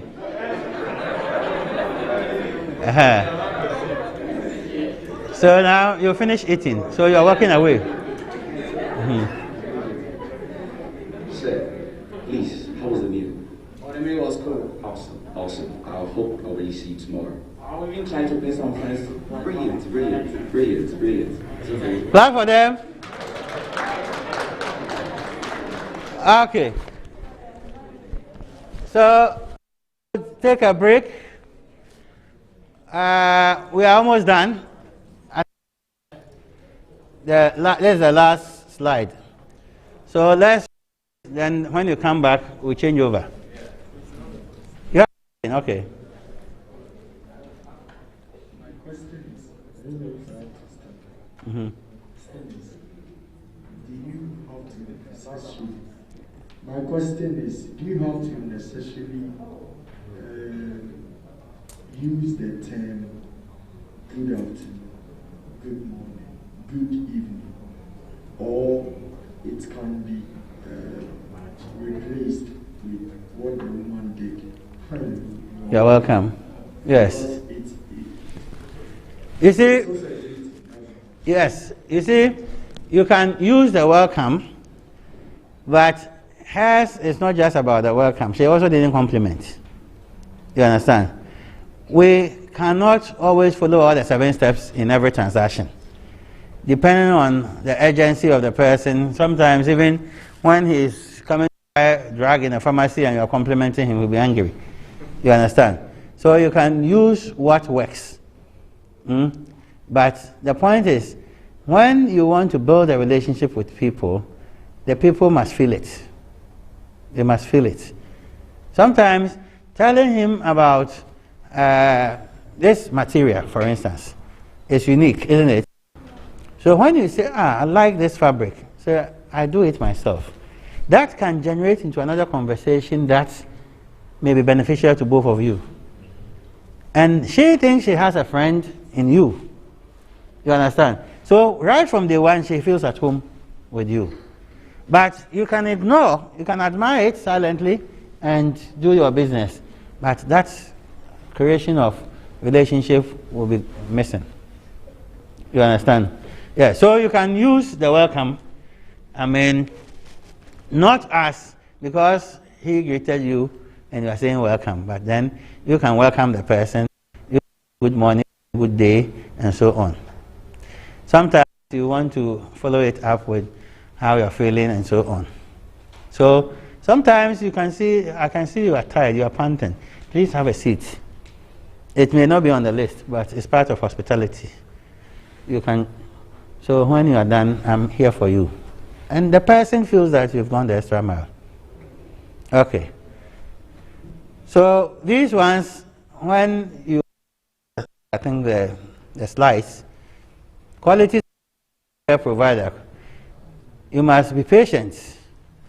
But we should, all this drama we are doing be of a long queue. Then you have to listen. You should also communicate in the language they understand. You must know knowledge service provider is important. When the person is in a shop, he doesn't know the names of the items. When they say, I'm looking for haggis, you say, what is haggis? Say, it's a diaper. Pampers.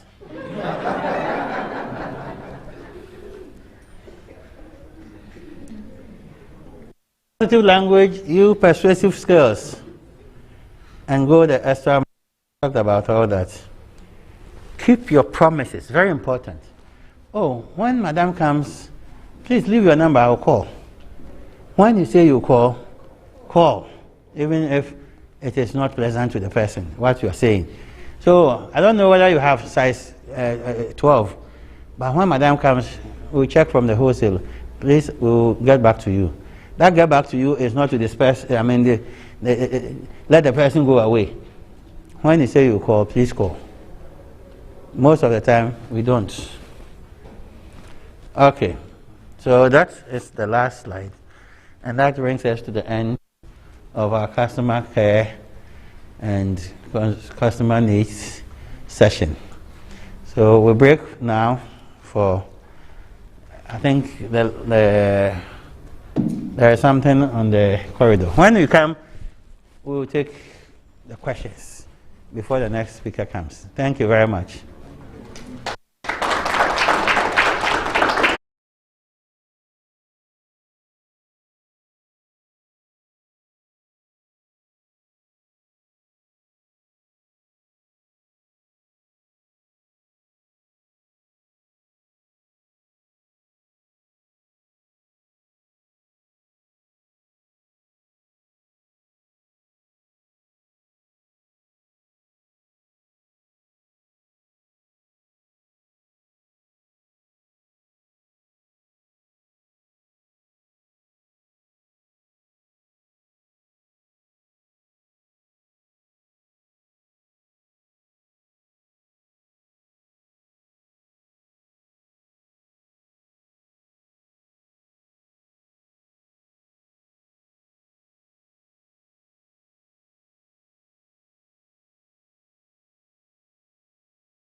customer service, customer care, all in together, and how it's related to building a brand. Okay. Okay. So a customer is a person who patronizes your product. And we can have a potential customer. We can have a past customer. A past customer or a former customer is a person who has stopped patronizing your brand.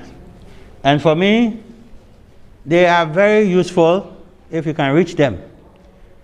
Usually when you reach out to a past customer, you are able to get a very good feedback that will improve your business.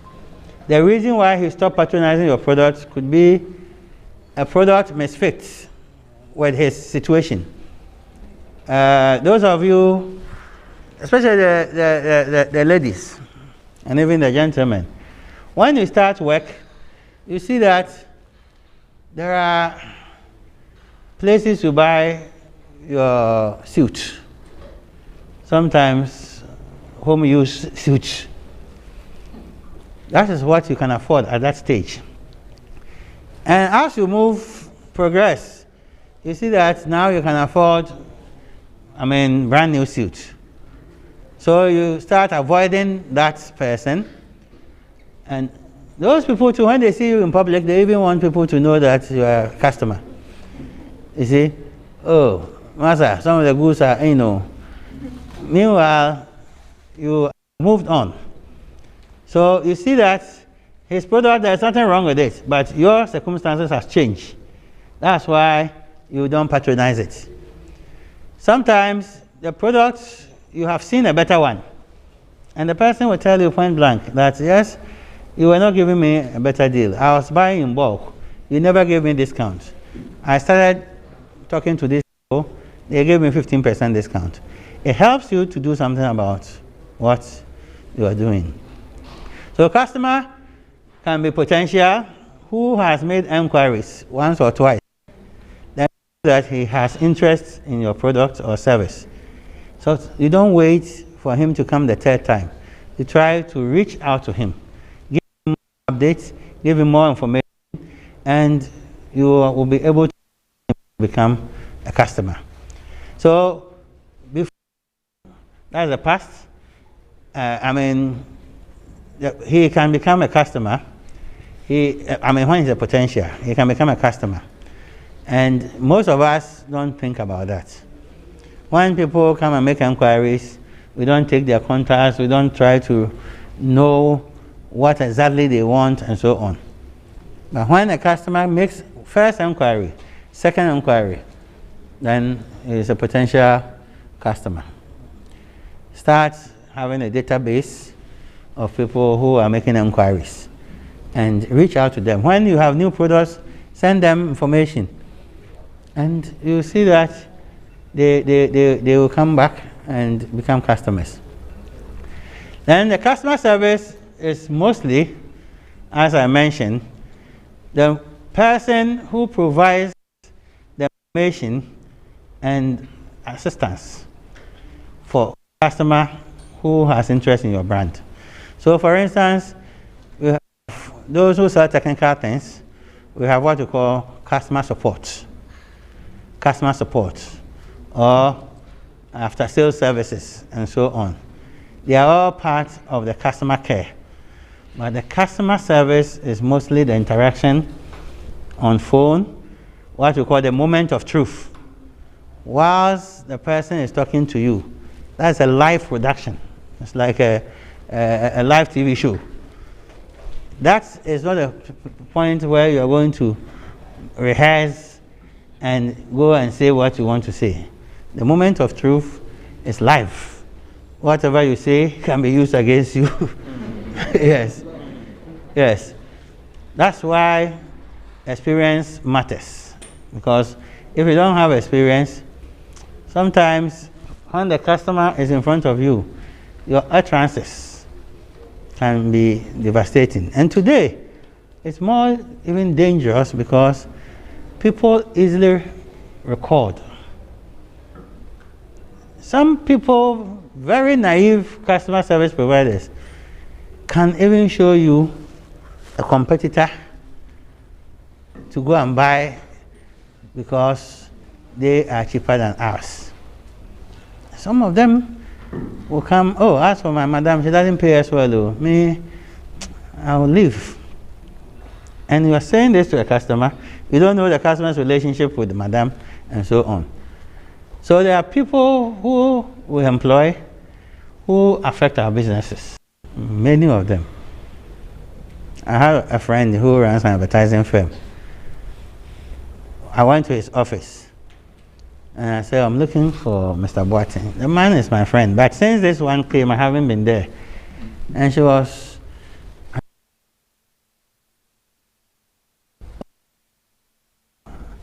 like something. I said,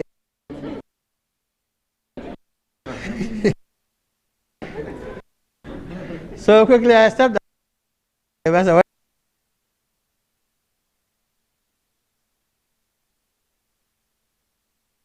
why should I speak? You see, and these little things, they put people off. They put people off. Once they portray you as somebody who wants cheap things, and you are not willing to pay well, and so on. So when we are looking at customer service, we have to look at it across board, what it means to the customer, and how it can affect our business. Customer care, as I said, is a totality of the customer experience and how the person feels satisfied.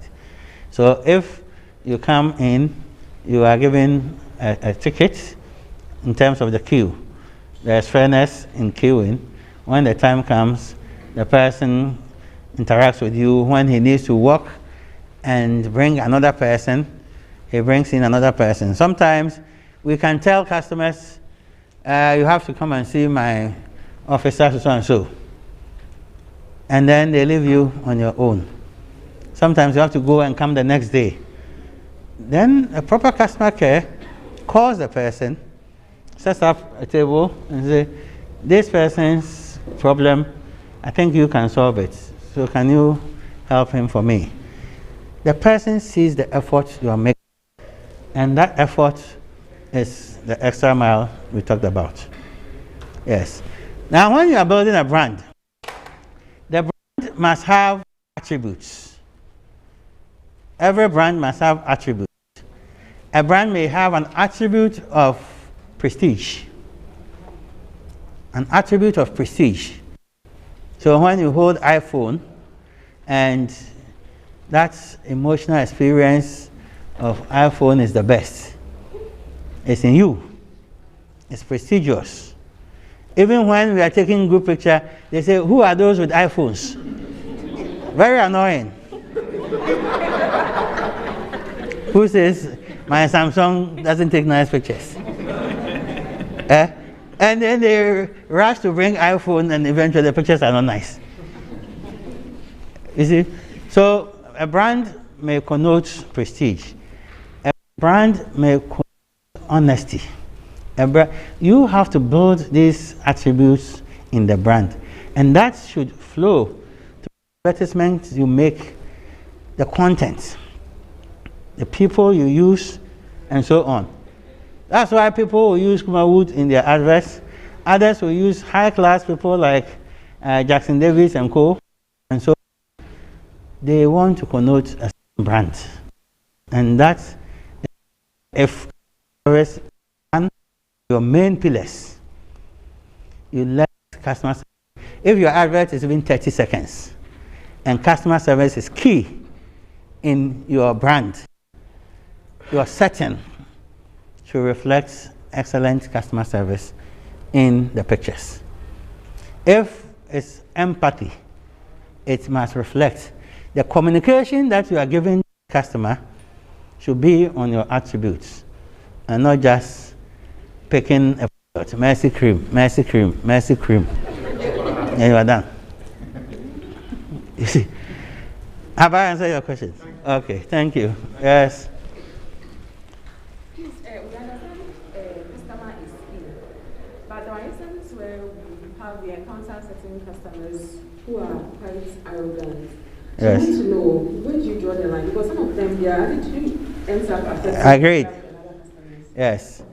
We call them customers, delinquent customers, or J customers. They are troublesome customers. Yes. In theory, we say the customer is the king. The customer is always right. But in practice, they are not right. They are troublesome customers. And I tell people, when it comes next, fire the customer. When it comes necessary, fire him. But don't leave the firing of customers for subordinates. Don't leave it, not even once, for subordinates. If you leave it for them, they'll fire all your customers. Work very. If they fire all of them, they go to work and relax. You understand? A customer comes, he takes the product. You thought he was going to work. By the time you realize the car has come, he has parked, I'll let somebody send the money. The next time, he's arguing that that was not the price you gave him. This person brings other customers and tells him, ask for madam, she'll give it. You see, everything he's doing is eroding your profits. So you have to into your office, let him know point blank that if he continues like that, he wouldn't do business with him again. He does it again, then you tell him that I have instructed them not to give you anything. You understand? So he would come begging. He will come and pay all that he owes, or he will go away. You understand? So you can fire the customer, but when you don't handle it well, then it will always be a bad word of mouth.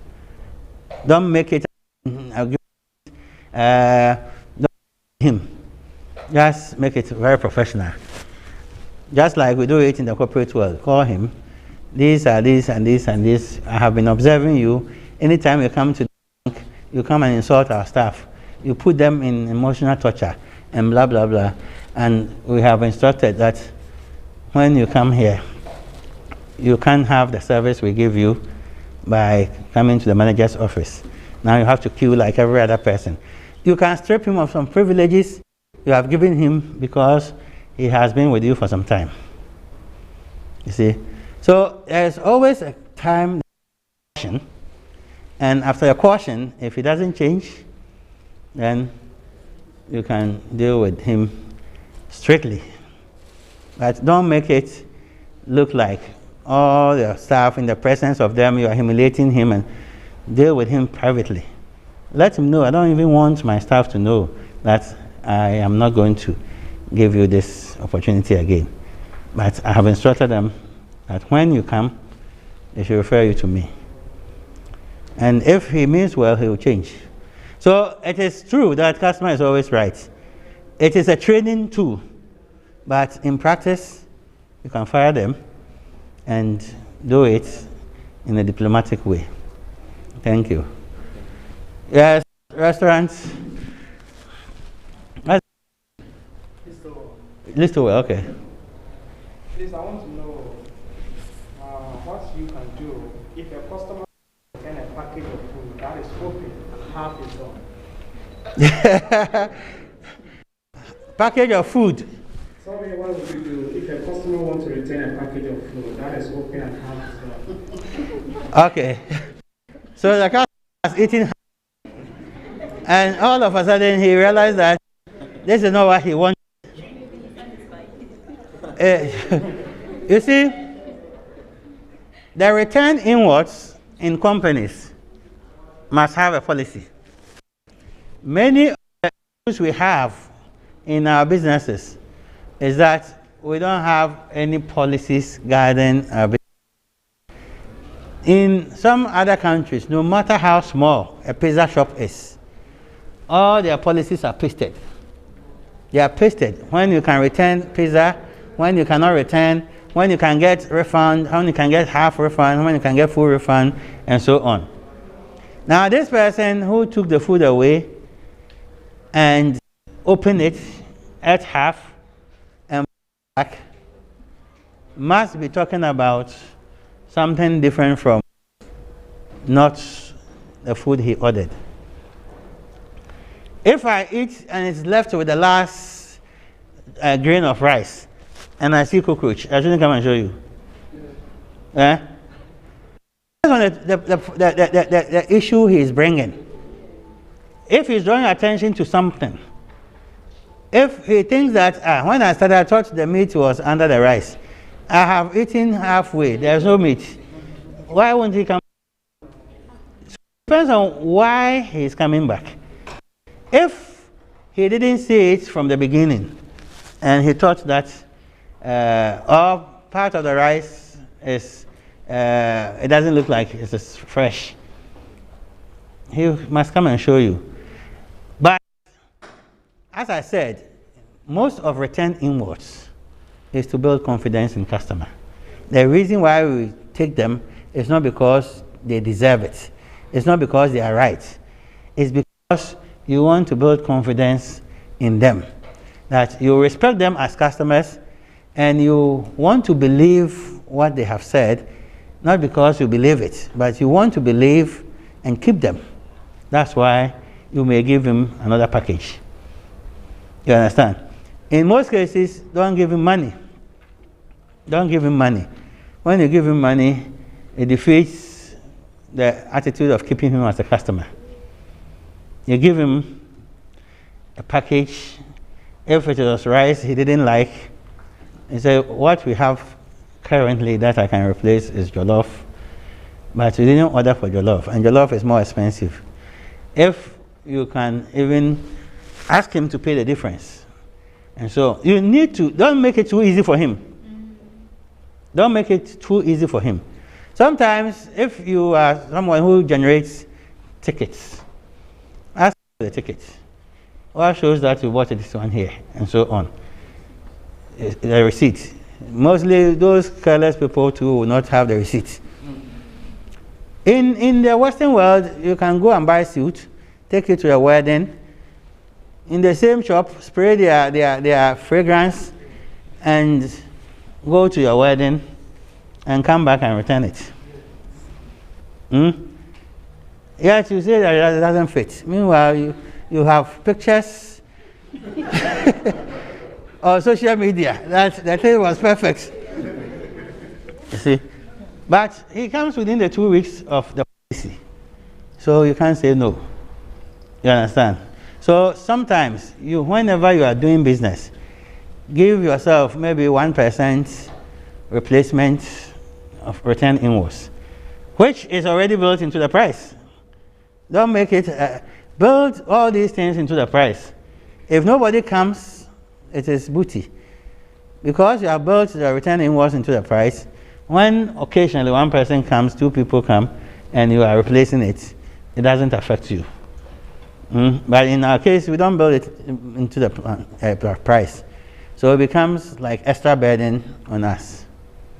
Okay. Next question, then Victor will take over.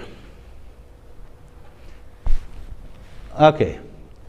Thank you very much.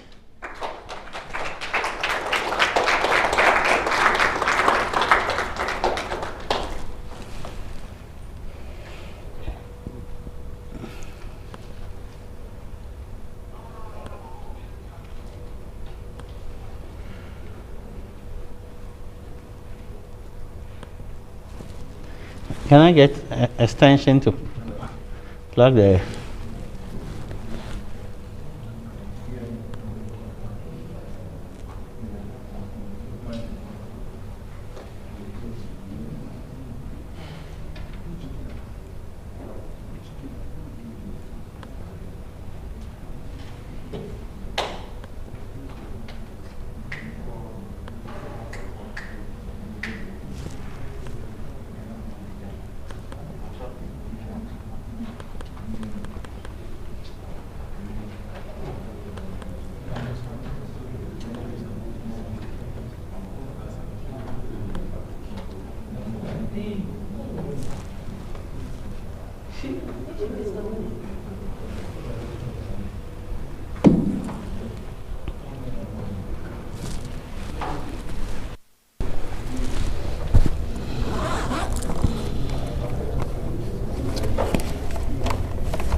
Yeah, but this the kind of. Oh, you want?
You're doing good?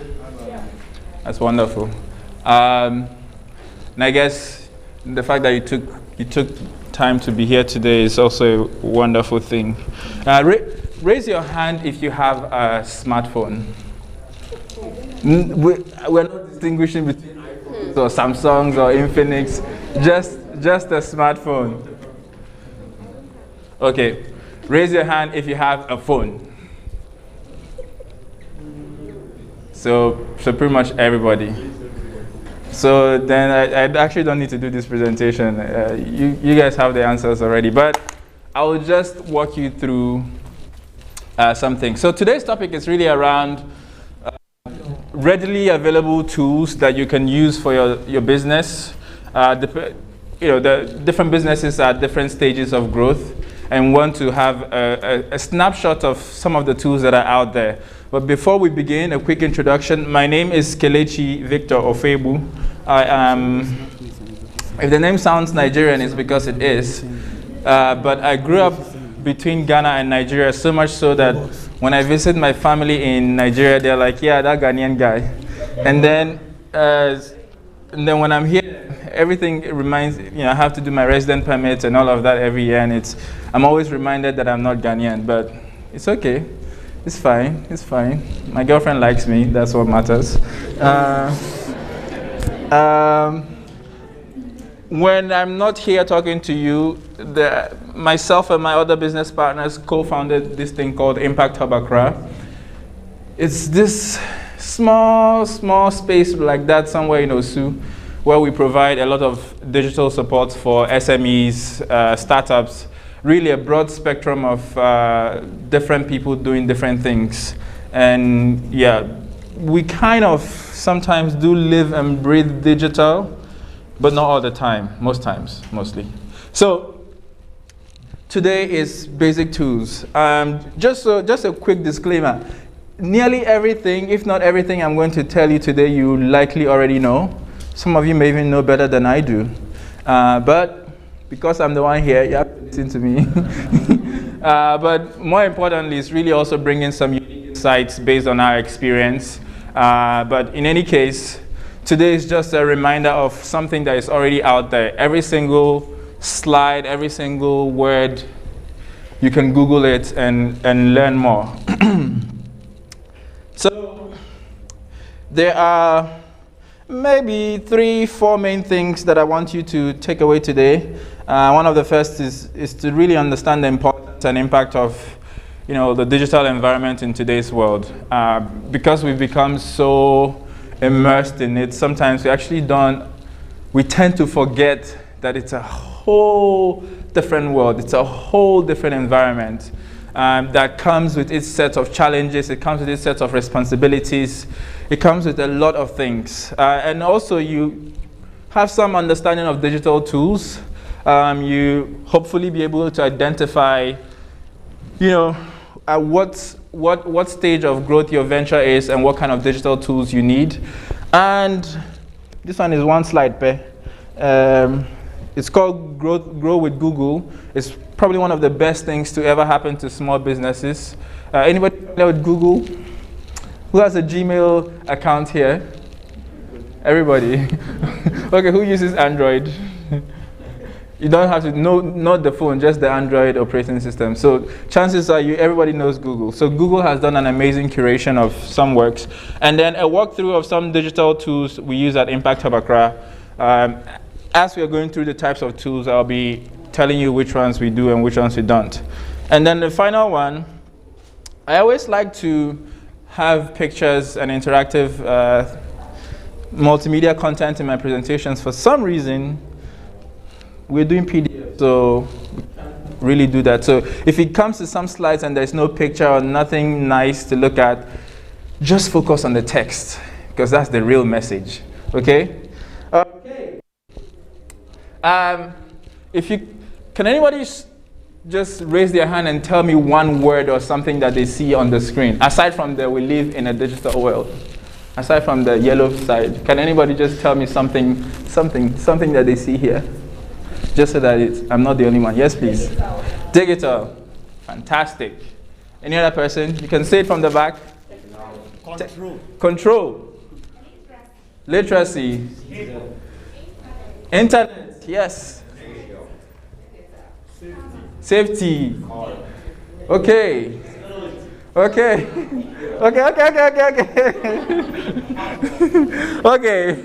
So if you try to draw an interconnecting line with everything here, one of my favorites is immigration. If you ever know any Nigerian citizen, they'll tell you, like, we all have the same green passport, but my own is a special kind of green passport. I always get stopped. I don't know why. I didn't do anything. But literally every single facet of our life to date, in this 21st century we're in, is somehow connected to the digital world. It's almost like The Matrix. Does anyone remember that movie? Yeah, it's almost like this idea that there is an alternative universe, an alternative world that we live in simultaneously as we live in the physical world. But for some reason, we don't pay enough attention to the fact that we are surrounded entirely by digital products and services. And I hope that through this we can get some ideas of where we truly are and our responsibilities to ourselves in the digital world. So one of the first things I always like to challenge people to think is, what we term digital awareness.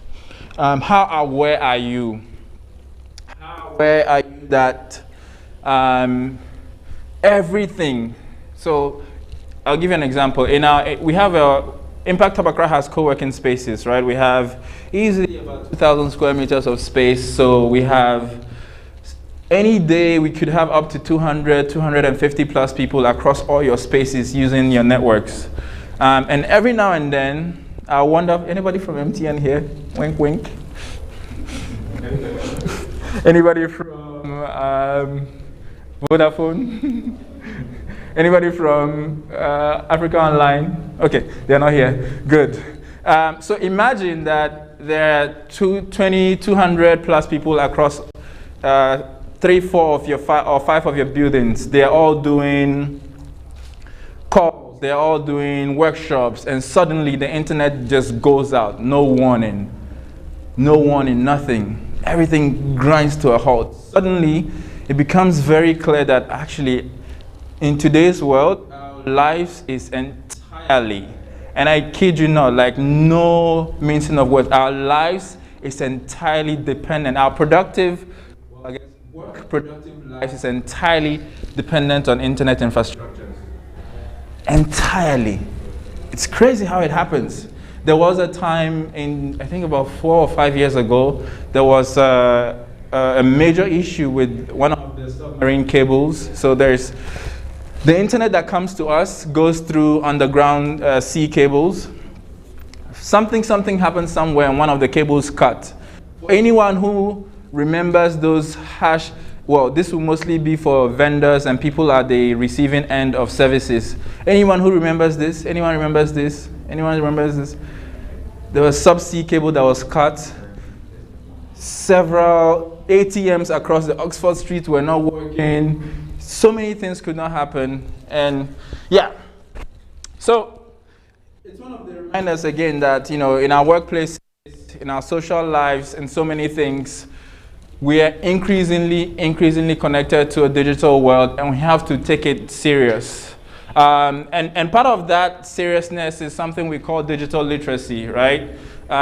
Trying to ensure that you stay on top of recent tools, recent things that are happening to make your life a bit better. And faster, better, whatever term you want to use, but the fact that you acknowledge and are aware of the fact that our life revolves around digital tools, whether you accept it or not. But I hope you do accept it and that you work towards it. Now, for you to truly excel in this digital space, there are definitely certain kinds of skills you should have. 5 years ago, if you told a taxi driver that one day the smartphone was going to disrupt his business in Accra, he'll probably look at you and like,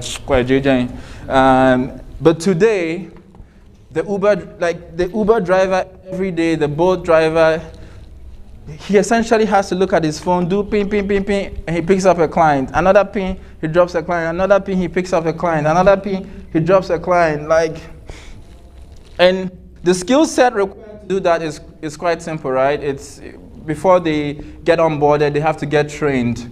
Now, that's just one aspect of digital literacy. That's just one aspect of knowing what to do. You require another skill set if you're running a business. You require another skill set. In my case, if I'm running a hub, Mr. Sam requires another skill set because he has other things that he's doing. So there is multiple layers of digital skills that you should have over time, and it's really up to you to try and understand where you are, at what point of need you are in, and then let that guide the kind of skills you need to acquire. I wrote some brophobia here, like, what's that? What did I write again? The extent to which you participate in, the different aspects of the digital world is often shaped by your personal need for the information. If the Uber driver did not have to pick up a client, chances are they wouldn't even bother learning how to use the app, right? If there was a different alternative, they would likely not bother, right? And that's how it is, really. The lady at your Momo, at the Momo kiosks, they're so good at, while I'm taking time to press star 1, 2, they can even your number, okay. They don't even have to look at the keypad because they've become so good at it. It's a skill. It's literally a digital skill. So from learning how to do your Momo to using your Uber to making a PowerPoint, these are all digital skills that we have to be aware of. And every now and then you want to ask yourself, at this point that I am, whether it's at work or whether it's running my personal business, what kinds of digital skills should I have? And we'll be talking about that later on in the slides. For some people, it's social media. Anybody on Facebook here? Yay, Facebook, Twitter, Snapchat, Instagram. Okay, nice. Yeah, for some people it's it. I don't have enough of my friends' birthdays. In fact, I rely on Facebook. I rely on Facebook a lot of times to tell me the birthdays, which I probably need to do better in future. But look, Facebook remembers everyone's birthday. So long as you give it to them, Mom, they'll remember it. So just to quickly recap on the basics of digital awareness, it's really simple. You embrace the fact that, it sounds like a sermon almost, but you embrace the fact that our lives are interconnected with an entire ecosystem of digital tools, from your phone to your laptop to when you go to the hospital to use your national health insurance card. Just about everything is interconnected into a digital world, and you have to be aware of this. Now, with great power, as they say, comes great responsibility. So we're in this space, we're in the digital world, and then what? One of the amazing things about the fact that we live in an interconnected world is the opportunities it has created.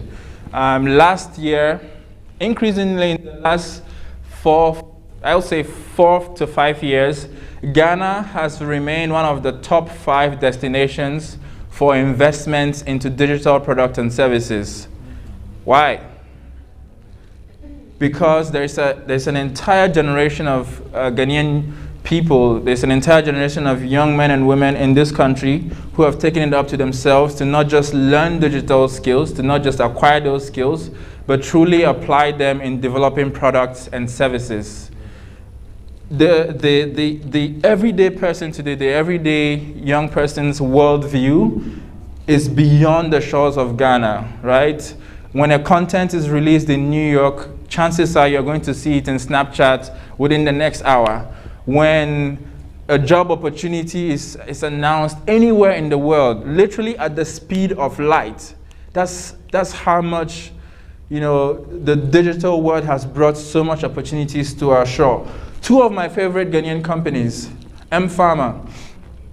I think as of the last count, they've easily raised over $20 million.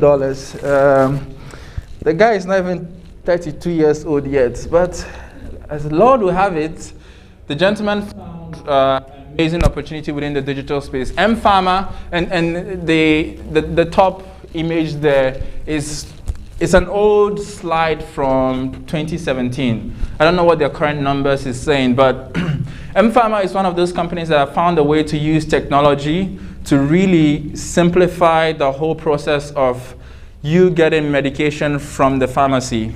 So from the prescription to how it's delivered to you, to reminders, to ensuring that pharmacies are able to get bulk medications delivered to them at affordable costs so that they can sell it at slightly lower rates to their clients. There's a whole range of services they provide. And as of 2017 data, they had, through their networks, they had processed over 20,000 chronic medications.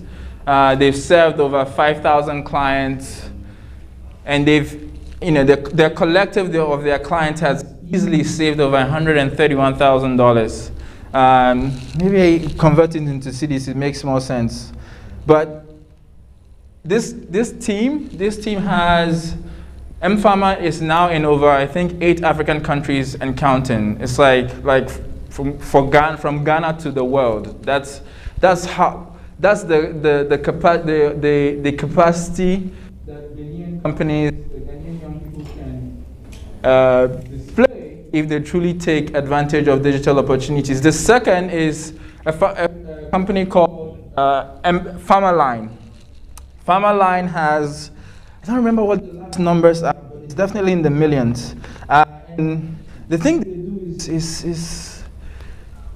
is mixed, right? So the agricultural value chain is massive. And just like the people at M-Pharma, Pharmaline has found a way to build a number of products and services that sits at the intersection of financial institutions, at helping governments make decisions, at helping farmers. So they have, they used to have these hotlines where they would send farmers updates around their planting season. They would send them updates around how to care for their crops. Basic things that you think you wouldn't necessarily connect with, but the team who happened to have worked in farms in the agricultural space saw the opportunity and they were able to build something towards it. And there are many, many, many more stories like this of people taking advantage of the digital opportunities that are out there. And this collective of people have increasingly put Ghana on the map consistently. You know, when the president talks about Ghana Beyond Aid, I think that these are some of the people who are truly, truly getting Ghana there.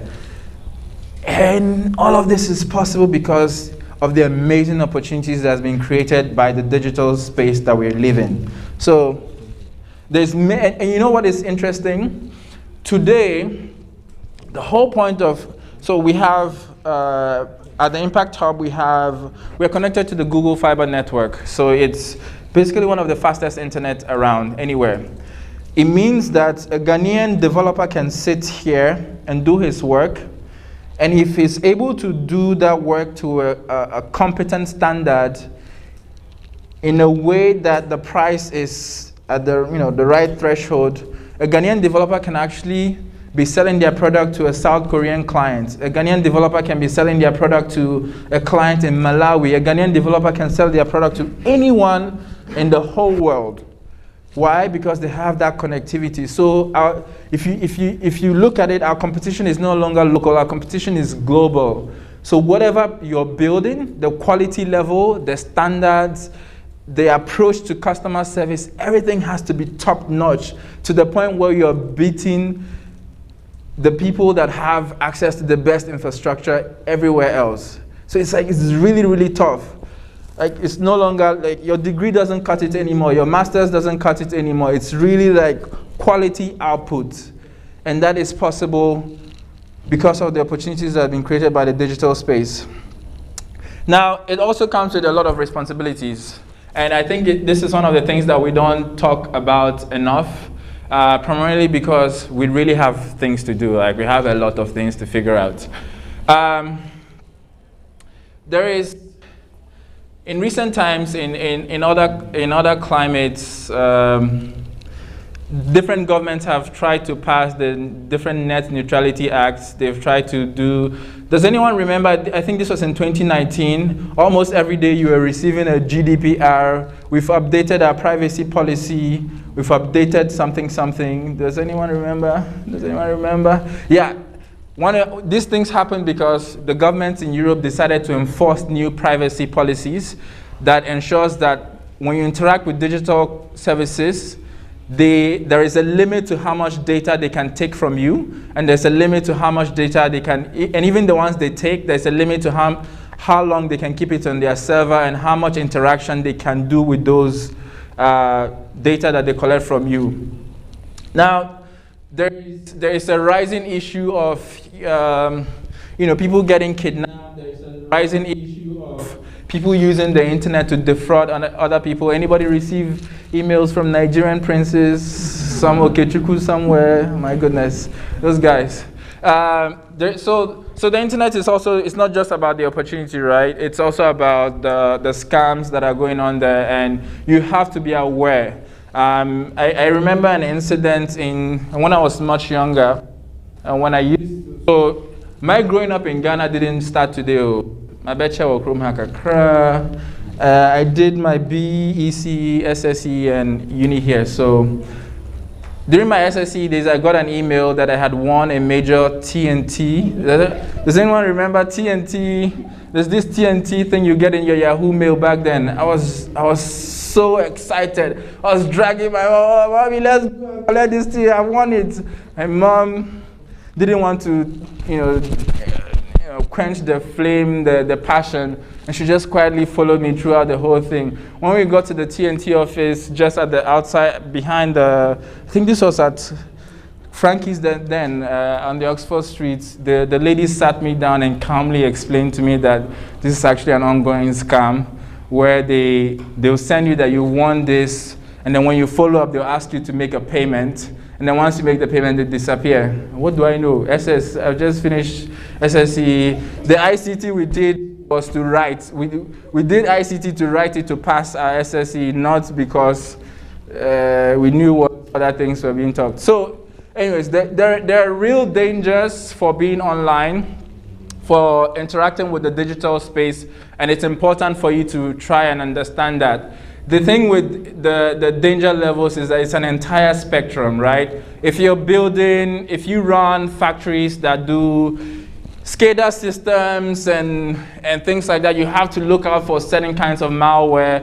If you use your everyday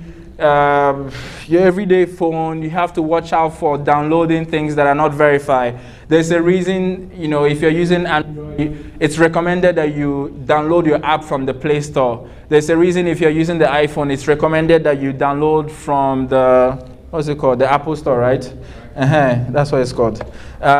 Because these systems are set up to verify the kinds of software and things that come through there. Now, on your own, what are some of the things you should be doing? Honestly, there's no one-size-fits-all approach to mitigating the risk of the digital environment. You just have to, as they say in Pidgin English, shine your eyes. Any information, there's this saying like, if it looks like a duck, it quacks like a duck, chances are it's a duck. Like, it's literally is a duck. So anything you see that is suspicious, I will always encourage you to flag it and do a bit more research, right? If you see on Facebook, this was maybe before 2 years ago, you used to see a lot of random ads on Facebook. When you Googled something, you suddenly see some shop ad pop up. Oh, buy this nice shirt for $2. Buy this nice shirt for XYZ, and it's ridiculous price. I'm like, hey, $2. Are you sure is correct? And you soon realize later on that a lot of those were false ads. What they do is essentially when you click on those links and pay for those services, they take your money and bye-bye. So just verify. One of the first and best things you can do to be a responsible digital citizen is always to ensure that you're verifying whatever information you come across, right? If it looks suspicious, it feels suspicious, it is suspicious. So, and also, you know, there are basic etiquettes for interacting with your fellow digital natives, your fellow human beings online.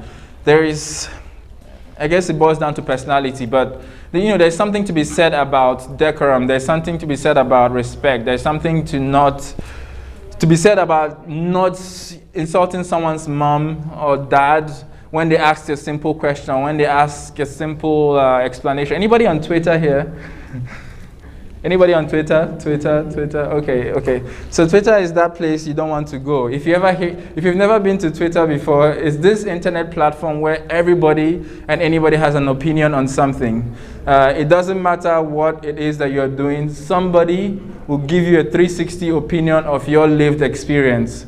So if you like your own mental health and wellness and safety, avoid that platform.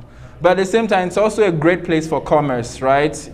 Lots of e-commerce stores advertise their products there. Twitter is now setting up a Ghana HQ. It's interesting. They are setting up a Ghana HQ. A lot of the opportunities are for the Nigerian space, but it's based out of Ghana. So Ghana wins, I win. So verify. At the core of your digital responsibilities, always try and verify whatever information you come across.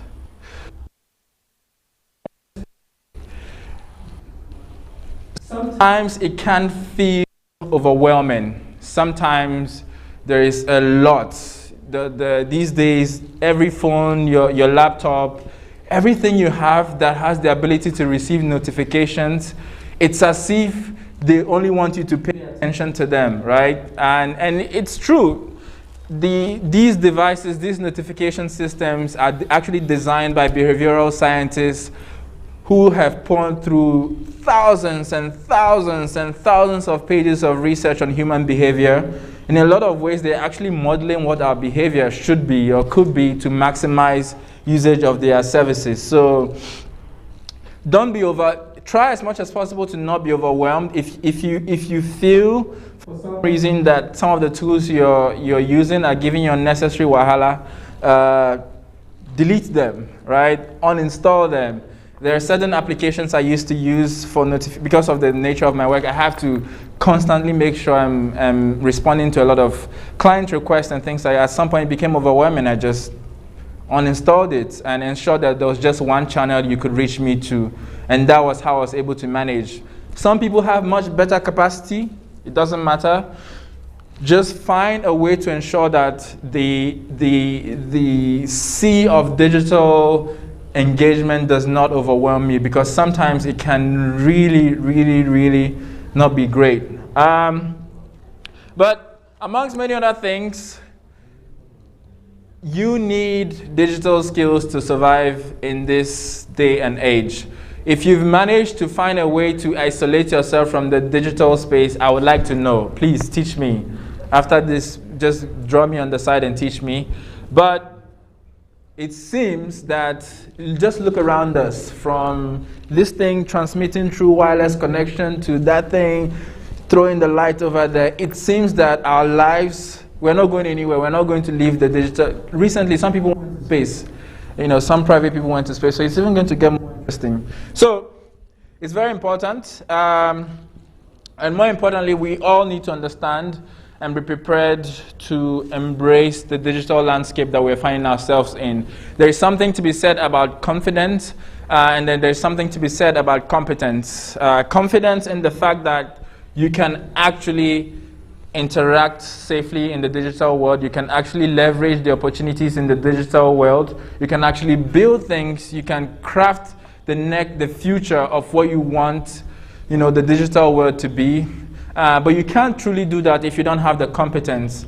And both kind of go hand in hand, and you have to just keep going back and forth. Some people in other parts of the world have had decades of head starts before us, but thankfully, the same resources that are available to them online is also available to us. So it's up to us to continue to build our competence level, and that hopefully increases our confidence, and we can do really amazing things. So, the reason why I'm here, digital tools. Someone raised their hand at the back. Did you raise your hand, sir? Okay, okay. Oh, by the way, please, in as much as I want to do Q&As at the end of the presentation, if for some reason you want me to rewind on something, just raise your hand and I'm happy to just recap that, okay? Did you hear me? Okay. Okay, all right, fantastic. Okay, so what are digital tools? What are they? They're everywhere, they're everything, and it's almost nothing. But truly, they're everything. The programs, the websites. When you send a text, a simple text message, you're using a digital tool. When you call your mom, your dad, your siblings, whoever it is, you're using a digital tool. When you, what other example should I use? When you check your bank alerts, digital tool you're using. So when I asked you earlier on how many of you had phones, pretty much everyone here uses a digital tool one way or the other. Now, if we were to define it, we will say that they're tools, they're programs, they're online resources that makes our tasks easier to complete. Anything at all that exists in this whole digital environment that makes our lives easy, makes it easier and better to complete tasks, you can refer to it as a digital tool. So long as it's running through any of the digital mediums that exist, it's a digital tool, right? Your Uber app is a digital tool, your Junior app is a digital tool. Really, these days is a digital tool. So, why then should we be bothered about them if we're already using them? Well, it boils down to understanding the right kind of digital tool you need for your specific purpose, right? There's so many tools out there. There's a lot. There's an endless list of tools. So how do you ensure that you're finding the right tool that works for what you need it? And I think that's where, if you're able to truly narrow down on that, this is where you begin to build your competence, but also your digital confidence over time. So, importance of digital tools. Why are they important? I think I've said this a few times, but in recent studies, this is, I believe, World Bank report, we have over 90% of new graduate jobs requiring you to have some form of digital skill. When I onboard new people to work with, one of the first things we literally do is to give them a computer, to give them a set of tasks. We don't even ask you if can you use a computer or not, and maybe this is a bias we need to actually change. But there's this implicit assumption that everyone who applies for a position, the fact that they are able to apply for a position online, it kind of tells you that they have some skills, right? Some digital skills. And now, in today's world, 90% of all graduate jobs require you to have some digital skill. Now, the specifics of it would depend on the industry. In the airline industry, it's a different set of skills. In the hub space, should you call it hub industry? Yeah. In the hub industry, it's a different kind of skills. I'm sure in the hotel business, it's a completely different set of skills. So, depending on where you are exploring the opportunities, it's really important to understand what are the minimum or critical digital skills that are required in this area, and how do I build some form of competence in there. And it's also helpful, I guess, sometimes to not think of it entirely from an employment perspective. Before, when I had the time there's a whole generation of people who are now building the DIY movement, the whole DIY culture. It's called do it yourself. This idea you can build products. So at the Impact Hub, we have something we call a maker space.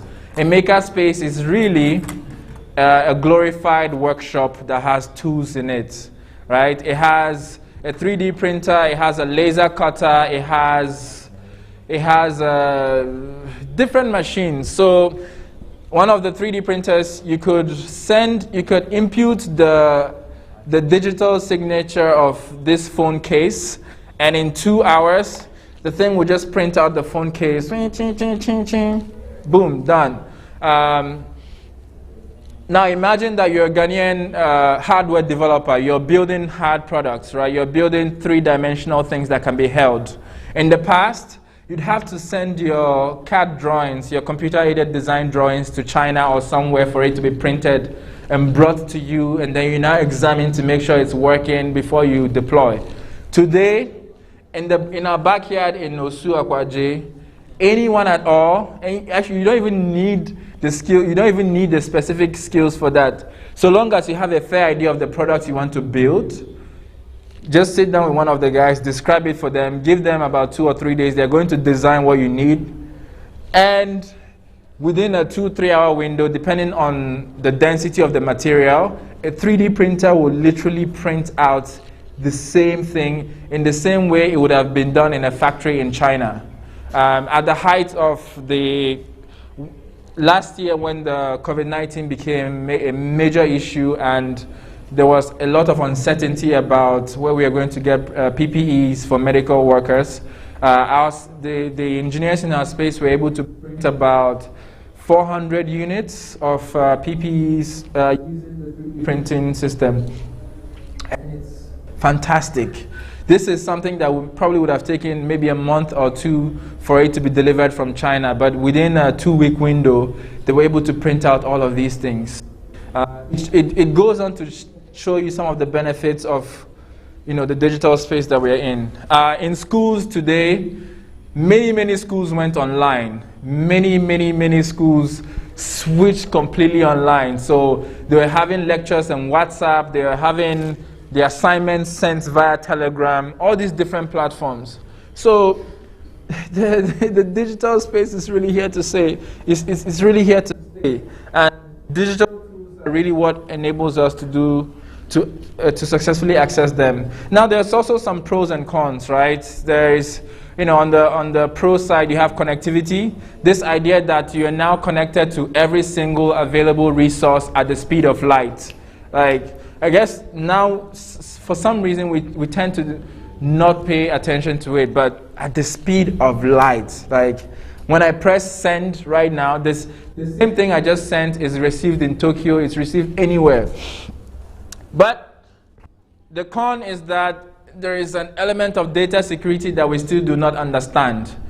Several companies are duped, several people are scammed all the time simply because data breaches, all that information that is going through the submarine cables and all the different digital devices can be intercepted. They have been intercepted. Anybody remember WikiLeaks? So there is constant security threats because of the interconnectivity. The internet, and by extension the entire digital ecosystem, is so wide, no one truly knows the size. No one actually truly knows all the loose ends. So there's this constant threat of everything can be intercepted and can be turned around for malicious purposes. So, communications and the speed of meeting people, today, you don't have to go anywhere in the world to meet anyone, right? You can just, this morning, I was barely awake and my sister calls me on a video phone. She's about to write her final paper and I was gingering her, yes, do it. Some time ago, it was impossible. It was impossible to think about it. And my sister is all the way in Nigeria. Some time back, maybe in the 90s, I would have heard about this maybe a month later or something after it has happened. But within split seconds it can happen. But at the same time, it also leads to social isolation. We've also seen in countries where the data is being tracked, there's also increased social isolation issues with young people who are on the internet, young people who are still in their formative stages. I guess we're all in our formative stages, but early formative stages who are still building social habits. For some reason, people are getting isolated because they think that within their digital environment is all they need, and they're not building enough social skills and things like that. One of the pros, portable, very, very easy to use. I read somewhere, and I have no way of verifying it, that this thing I hold here has more computing power to it than one of the Apollo moon missions. So the Apollo mission is this giant rocket system that the US government sent to the moon some long time ago. Apparently my phone has more powerful computing capacity than that machine that went to space and back. I still scratch my head sometimes. The con, work overload. I think we've talked about it briefly earlier on. There's so many things trying to grab your attention. So many things trying to, read me, respond to me. I beg, it's only one head I have. So it's up to you to manage it, really. The quality of stored information is preserved. Anybody know of the blockchain? Well, anybody know of text message? Yeah, so when you send someone a text, the same thing you wrote is the same thing they're going to receive, right? Unless maybe it's intercepted by someone, but chances are the same things you send is what the person will receive. And then one of the cons is like diminishing job opportunities. There are various schools of thought on it. Some people think that the digital space is unlocking a lot of opportunities, but because we are not competent enough, sometimes we think that the job opportunities are diminishing. Me, I don't know. But what I would say is that in the last 5 years, Ghanaian digital products and services have employed more people, I think, have become it's become a thing. It's become a viable career path that if you're a Ghanaian person, you can actually look into the IT space. You can actually look into entrepreneurship as a viable career path. That is from where I see it. Maybe some other person that has a lot of data could counter that, but I think that the job opportunities, if anything, are increasing, and the quality is getting better and better over time. Learning is completely redefined. We started the hub. This year will be 8 years we started Impact Hub Accra. Now before that 8 years, there was 2 years of skirmishes here and there. One of the early manifestations of what the hub will later become was as an education company. At the time, anybody remembers something called MOOCs, Massive Open Online Courses? There was this online movement at the time that for some reason, online education was going to replace traditional education. Like everybody will stop going to University of Ghana, everybody will stop going to KNUST. You just have your laptop and you have your degree. It didn't work, clearly. Whoever said that was maybe being too ambitious. They didn't factor in a lot of things. But one thing did happen. It really changed a lot of the path through which people acquired knowledge and skills significantly changed forever. Most of the Ghanaian startups, the people who are building products and services in this country, a lot of them are self-taught. They literally went online. I don't know where they find the motivation. I don't know where they find the drive. But they somehow went online, learned how to code, learned how to build products. And on top of that, they build products that are making money and providing employment. I mean, it's a miracle. It's really a miracle. And again, the digital space truly changed that. Of course, everything has its ups and downs. There's a lot of addiction issues with using digital products. In places like China and some European countries, there are literally boot camps. There are literally as you will have a summer camp, there are literally places parents go to drop their children because their children are having addiction issues with their phones, with their games, with other digital tools they have. So the same way it engages you to be productive, for people who haven't truly found their bearing, it can be very, very destructive, right? Entertainment, yay! Like, yeah, the best music today. Oh my goodness, Afrobeat is everywhere, right? Amapiano is everywhere. Imagine, it's unthinkable. Any content that is created today, is going global. As we speak today, one of the biggest gaming companies recently released a game, Riot Games. They released a new series of games.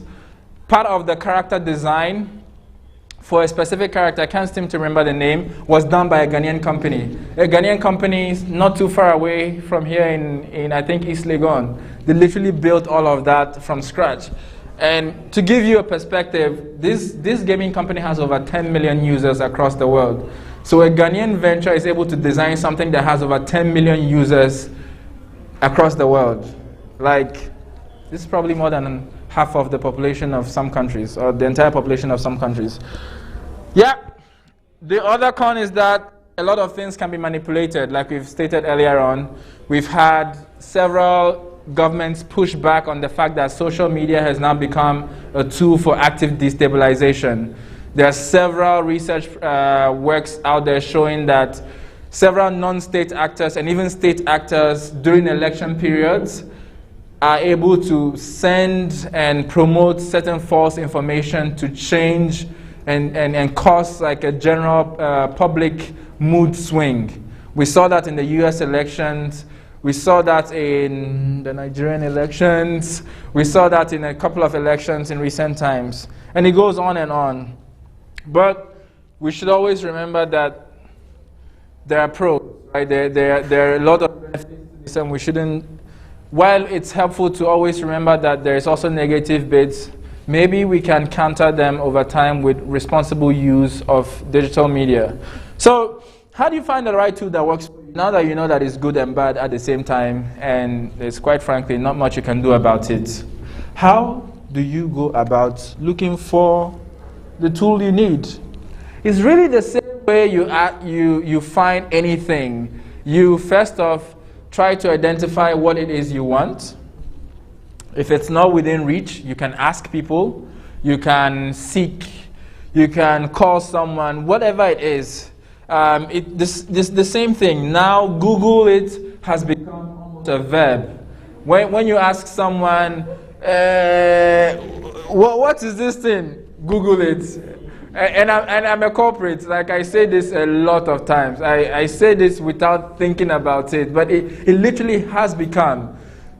There's never been any point in time, and just to give you like the scale, there's not been any point in human civilization up until now, of course, that we've ever had the capacity to search for so much information at the speed of light.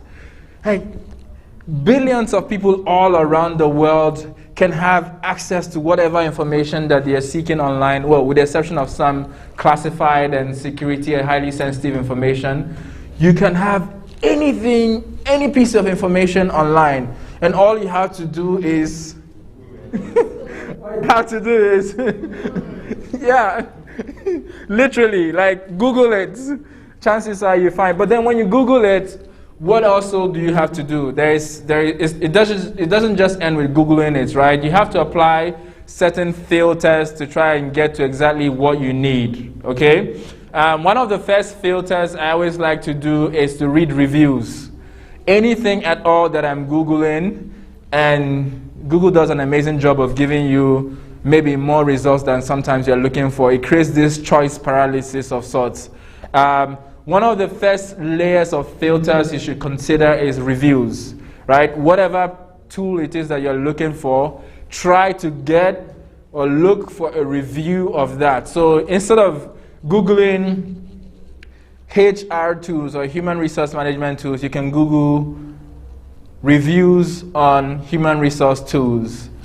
You know, like this is a slight change of the keywords, right? This will prompt Google to now show you the reviews. And you know what's amazing about reviews is that some people have taken time to go through some of these products and services. You don't have to bear the cost of trying to do. You just listen to their reviews and you make a decision. You still have to do your research. You still have to compare and the different tools out there, but literally Google it, go through reviews, and make a judgment call on what tool you truly want to use. And next, so I guess we're going to go. So at this point, it's really about, and I see some of you nodding your heads. You're like looking at your watches. It's in 30 minutes. I'm done. Okay. 30 minutes. Just stay with me. Stay with me. Stay with me. And I will send you the slides too after this if you want it. Okay. So I guess we'll begin with. So there are different stages we're all at, right? Depending on the tool you want, you can classify yourself under whether you're a startup, whether you are a growth stage company. It doesn't matter what classification you are. Now, there is something to be said about working with multiple people at the same time to accomplish a task. When you're in the same room, it's hard enough. It's hard enough to try to get consensus sometimes to do things. Now, imagine that you're spread across 3 continents, 4 continents, and there's like 10, 20 people on your team. In fact, imagine that in this Accra, the person, one is in Osu, another is in Kokrobite, another is in Teshi, someone is in Community 25. How do you bring everyone onto the same page and get and achieve results in a cohesive manner, in a way that ensures that the tasks and responsibilities that have been assigned to someone is actively tracked? And if someone is not doing their work, you can call them and say, Masa. I know we are doing remote work and everyone has the ability to do their things, but please don't abuse this process. So, project management tools. This is where they come in, right? Any project management professional here? PMP, project management. I know you guys don't like raising your hands, but in meetings, you ensure that you know that you're a professional, but it's okay. It's the same thing you did in school. So if you're building anything at all, if you're building anything at all that requires coordinating with other people, more than one person, you should highly consider project management tools. There's so many of them out there. One of my favorite, probably the only one I use at the moment, is Slack. But then there are so many. There's Asana, which sounds like Asana. But I promise you it's not the same. There's Basecamp, there's Podio, there's Codebase, there's so many of them. But this is just to give you an idea, right? When you Google it, you see many other options. But yeah, effectively, so long as you want your peace of mind and you want to be able to deliver on your project to your clients, it helps that if you're a digital conscious native, that you deploy a project management tool. The wonderful thing is that most of them, well, it used to be the case in the past that a lot of these tools came for free immediately, right? They had this freemium model. You use it for 90 days and then after that you start paying. But these days, it's very hard to find a tool that doesn't ask you to put in your card before you can start using it. So maybe they'll give it to you for free, but they ask you to put your card details first. And I think there's a whole industry to that. Like, people forget their card details, and before you know, alert, well, you've been charged $5. Oh, no, go and cancel. So usually when a small hack or a small personal review, free of charge, whenever you're imputing your card details to use some of these things, set a reminder. I always set a reminder. Anywhere at all I put my card details, there is a 14 or 20-day reminder. You wake up in the morning, the alarm wakes you up. What is it? Remove your card from Amazon. Remove your card from... And literally, that's how I put it, because that's the only way. You learn the hard way. But back to project management, if you truly want to get your team moving in the same speed, the same direction, giving you real-time overview of the things you need, consider Slack, consider Trello, consider Asana, consider Codebase, consider any of these tools here, okay? It's really up to you to decide what works for you. I cannot give you the review of all of them, but Slack works for me amazingly well. To give you an example, to give you an idea, Impact Hub Accra is part of a collective of global impact hubs. There is over 100 hubs all around the world, and we're all on Slack. Every single hub is on Slack. So if imagine that each impact hub has a minimum of 5 to 10 staffs. So 5 to 10, 10 times 10. That's the number of people that are on this small thing in this phone. And we're able to effectively coordinate projects. We're able to effectively coordinate everything in real time. And you don't have to call someone. When you go on the platform, have they done their work? Nope. Call them or send them a message, something like that. So it's possible, and it does happen. I think this is the point where we don't have pictures anymore, but you still have to bear with me. Now, the thing with some of these tools, Mr. Sam mentioned earlier on that there was a lady who has a tool that has a lot of the things we talked about yesterday. Yeah? Okay, fantastic. So one of the things about some of these tools is that they can do work across multiple fields, right? So I mentioned Slack earlier on, and in as much as it's a project management tool, it's also a communication and collaboration tool, which is almost the same thing as project management, but project management is more technical than communication and collaboration. You can still use Slack, or you can still use the same project management tools that I showed you here for communications and collaboration. Website building. How many of you here have websites for your business? Raise your hand, let me see. You have a website dedicated to your business. So I only saw 2 hands, plus myself, that's 3 hands. 4 hands, that's great. So that means anybody around the world can see the service you offer, correct? Now, did you build this yourself? You had someone build it, okay? Do you know what platform they built it on? Do you have an idea? You don't have to. Okay, that's fine. But if you are like me, so when we started the hub, I think to give you an idea of how much we had to bootstrap everything, we had to paint the building ourselves. Our first set of furnitures were bamboo, the bamboo furniture. We had to buy the bamboo ourselves, and we got the guys around the Rangoon area to come weave it. We used to clean the building ourselves. I built the website myself. So if you're at that point in your business journey growth where you alone are the CEO, you are the marketing officer, you are those of you that have multiple email accounts and you CC 3 other email accounts, but it's just one person running the company. When you're at that point and you have to build a website, right? Or maybe you're feeling adventurous, you are not satisfied with the work someone did for you and you think you have the time. There are multiple platforms. A long time ago, and when I say a long time ago, easily 10, 15 years ago, building a website was this thing that was reserved for the geeks. That was reserved for those guys who drank coffee and Red Bull. Those days are gone, thanks to the digital era we are in. Now you can use things like Squarespace, you can use things like WordPress, you can use platforms like Wix to create whatever website you want.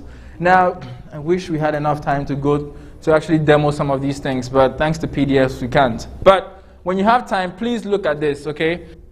These platforms, essentially, you have what you would call a template, right? You have whatever website style you want to build, chances are a template already exists there. And all you have to do is to change the text, you change the color, and in some places you upload a new image. The same way you would upload an image onto your Facebook page or something, It's the same way you can use some of these things to design a website that you feel represents what you want your company, forward-facing bit to look like, okay?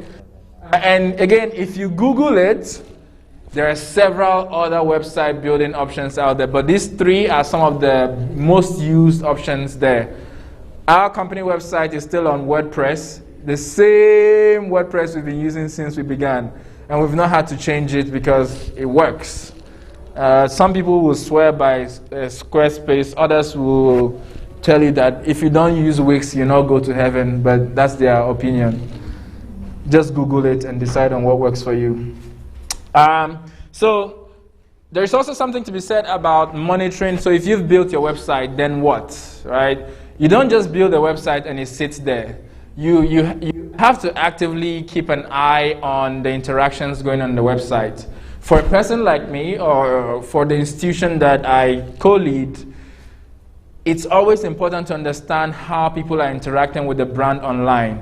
And you do that by these things they call analytics, right?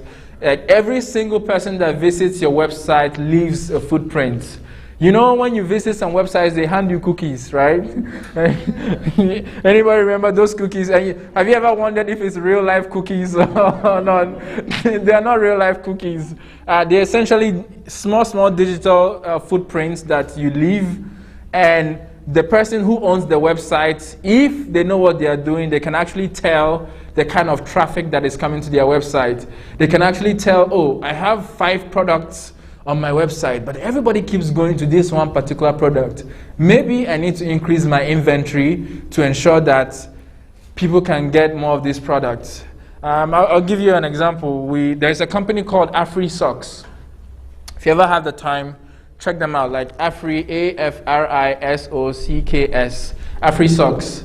They are a Ghanaian company. They make socks, just socks.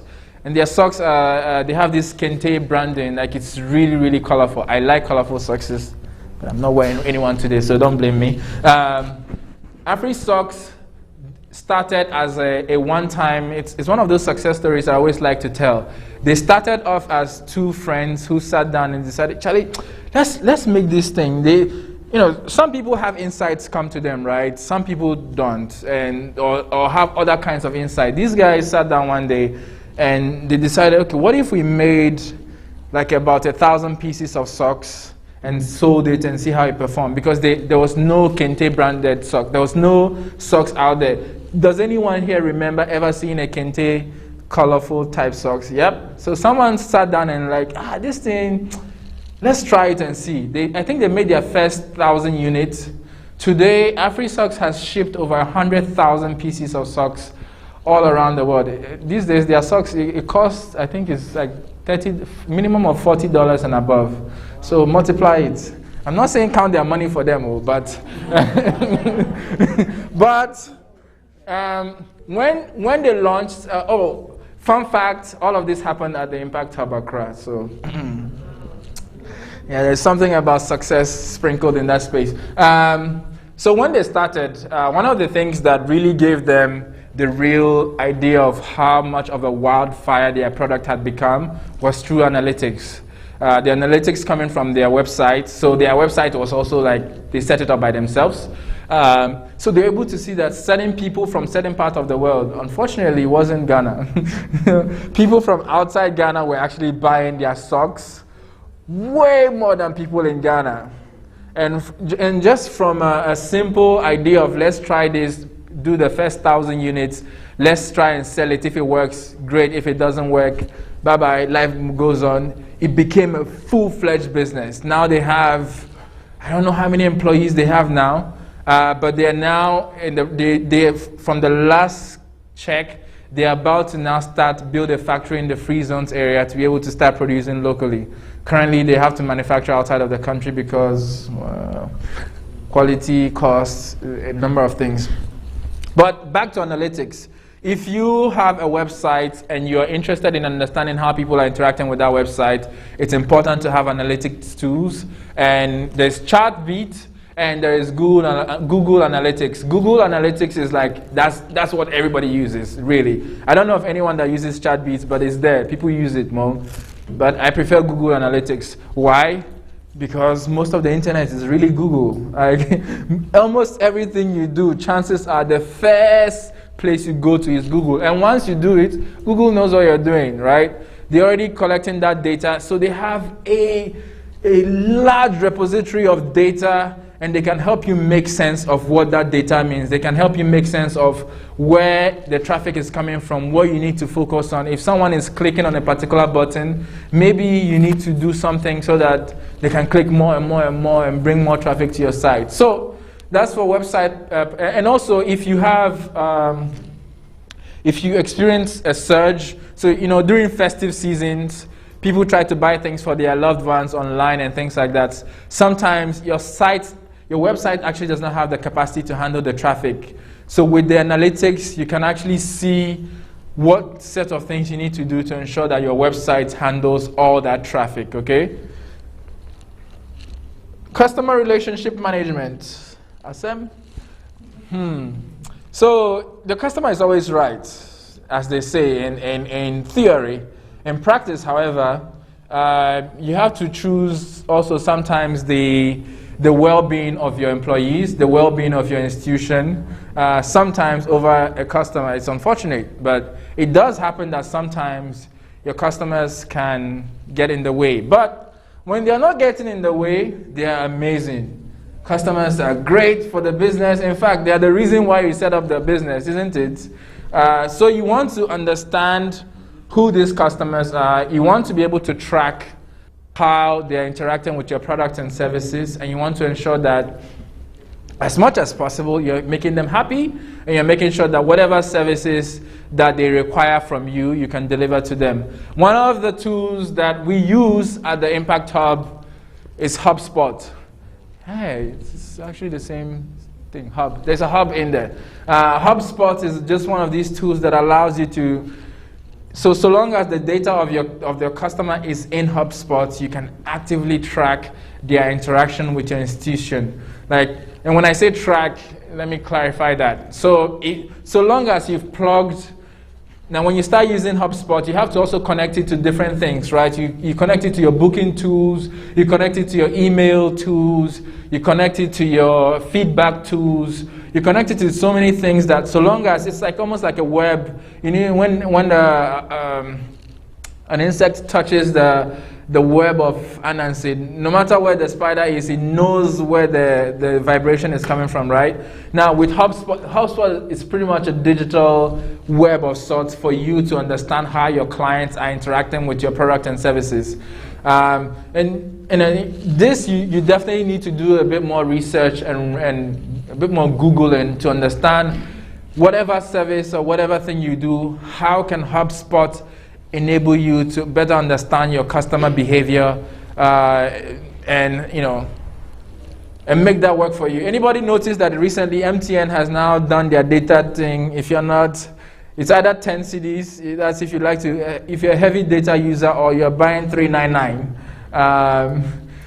I want to believe that that's based off of customer data, but I could be wrong. But anyways, if you truly want to understand how your customers are interacting, you need a customer relationship management tool, period. If you don't want to, I really don't know what will happen, but I don't want to find out. All right? I encourage you to not find out. Yes? Someone said something? Email marketing. So at the Impact Hub, whenever we send out information, between our social media followings and our newsletter list, there's easily 20 to 25,000 people that have access to whatever information we put out there. And why is this so? This has been like contacts and relationships that we've accumulated over the last 8 years. So when we do events, when we do workshops, whatever it is, we try to collect some data, mostly emails, first name, last names, and sometimes email addresses. That way we're able to push updates from whatever is happening in our space to them. So then there's several options out there. There is MailChimp. MailChimp is one of my favorite. I use MailChimp a lot. You're essentially able to write nice, beautiful letter, and you send it to your clients to give them updates of what's happening. Some people don't want MailChimp, they prefer to use Constant Contact. Some people don't want Constant Contact, they prefer to use HubSpot. So you can actually use HubSpot as well for email marketing. And it doesn't even have to be marketing. Sometimes it's as simple as providing an update to your community. There was a time we had to increase our prices. It wasn't nice, but I had to send it because if we don't do it, it's either the company closes or something else happens.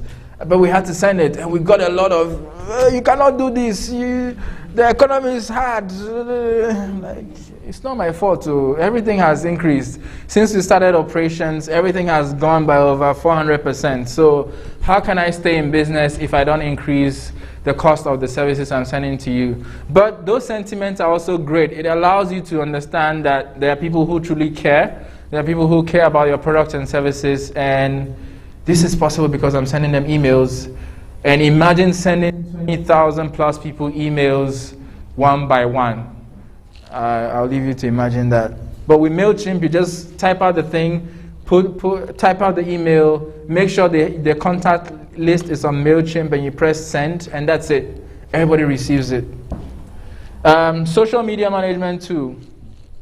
Fun fact, there's now an entire professional line known as social media manager. Like, it's real, it's here, and it's going to keep evolving to become something else. But it's almost impossible for you to be a brand today, to be a reputable global brand, if you do not have a dedicated social media manager. In the first 2 or 3 years of the hub, aside from painting and building the website, I was also the social media manager. I swear I wasn't the only one. Like, we're all taking turns. Sometimes we're all the receptionist, sometimes we're the social media manager. We took turns doing different things. But if you're ever close in that department, in that sort of environment, you know that it can be really, really difficult, right? These days, there is LinkedIn, there is Facebook, there is Instagram, there is Twitter, there is TikTok, and there is, it goes on and on and on. I stopped counting. I think after Twitter, that was it. I've retired. But these tools can be really, really hard to manage across. And then there are things like Hootsuite. I don't know why they call it that, but it essentially allows you to monitor all your feeds, all your social media channels. You can use it as a private individual or for your business. Whatever it is that you want to actively keep track on, it allows you to do that. So you can actually make a post in one post, and that same post gets posted to all your social media accounts, all the 4 or 5 or 6 accounts that you want it to. And more importantly, it allows you to track engagement. You can see, okay, what time of the day are people engaging with our website? What time of the day are they engaging with our Facebook? When do they engage with our Twitter? That way you can know when to push your ads. Yeah, I'm giving you free advice here.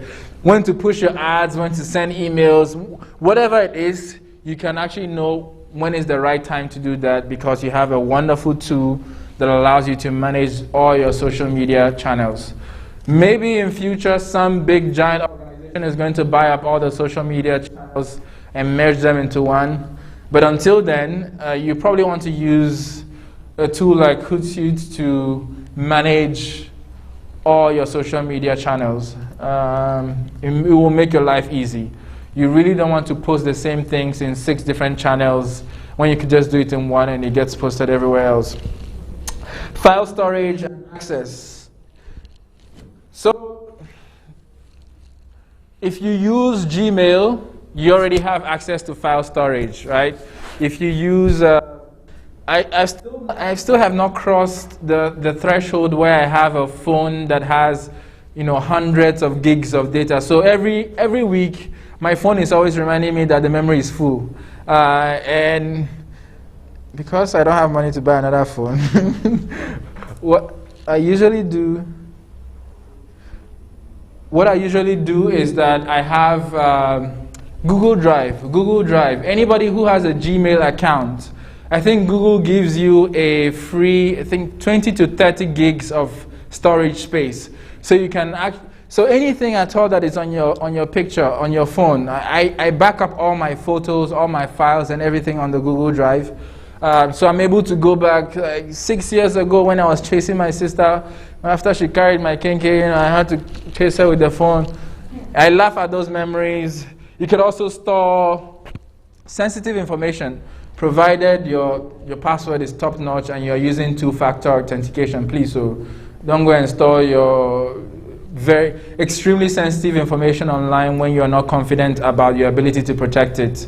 But for specific here, Google Drive gives you the ability to store information, to store content, whatever it is. Like you can put your wedding photos there. You don't have to carry your album. You know, back in the days, we used to all carry, we had albums, like physical albums. We still do. Let me not say back in the days like we still have our family albums, but I scanned everything and they're all on my Google Drive, so I can go anywhere, and if I'm feeling nostalgic, I'm like, oh, look at my brother's head. Or any content really you want to put there. Another option is Dropbox. They pretty much do the same thing, but when you exhaust, and these Dropbox and Google Drive gives you some free space to do things, but when you exhaust those, you can actually buy more. You can buy hundreds and hundreds of gigs of space to store your things. I think people in the multimedia space you do this a lot. They have WeTransfer and a bunch of other things for transferring files. So you don't have to carry cassettes and things around anymore. So that's for file storage and access. Virtual private networks. That is, this can be specialized and sometimes not specialized. And for specialized, I'll give you an example. Recently, the amazing government of the Federal Republic of Nigeria decided to ban a platform called Twitter. I don't know why, I cannot explain, but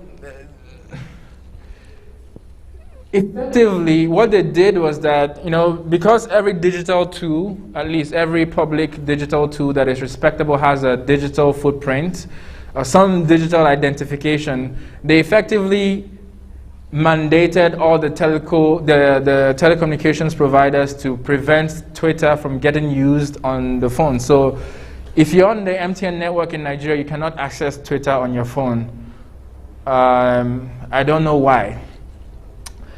But another thing they also seem to forget is that Twitter is a business page. In as much as the government may have issues with the platform, there are thousands of businesses, if not tens of thousands of businesses across Nigeria that is employing people who rely on platforms like Twitter to sell their products and services. So if you ban companies from buying and selling legitimately on a platform, what do you expect them to do? And this is where virtual private networks come in. Virtual private networks essentially allows you to exist within the digital space, but within a sandbox that other people cannot necessarily interfere with. And when I say not necessarily interfere, it's not absolute. It's not absolute that they cannot interfere with it. But with the current technologies we have, in Nigeria, people are now using Twitter through virtual private networks, and we call them VPNs, if you've ever heard of that term, VPN.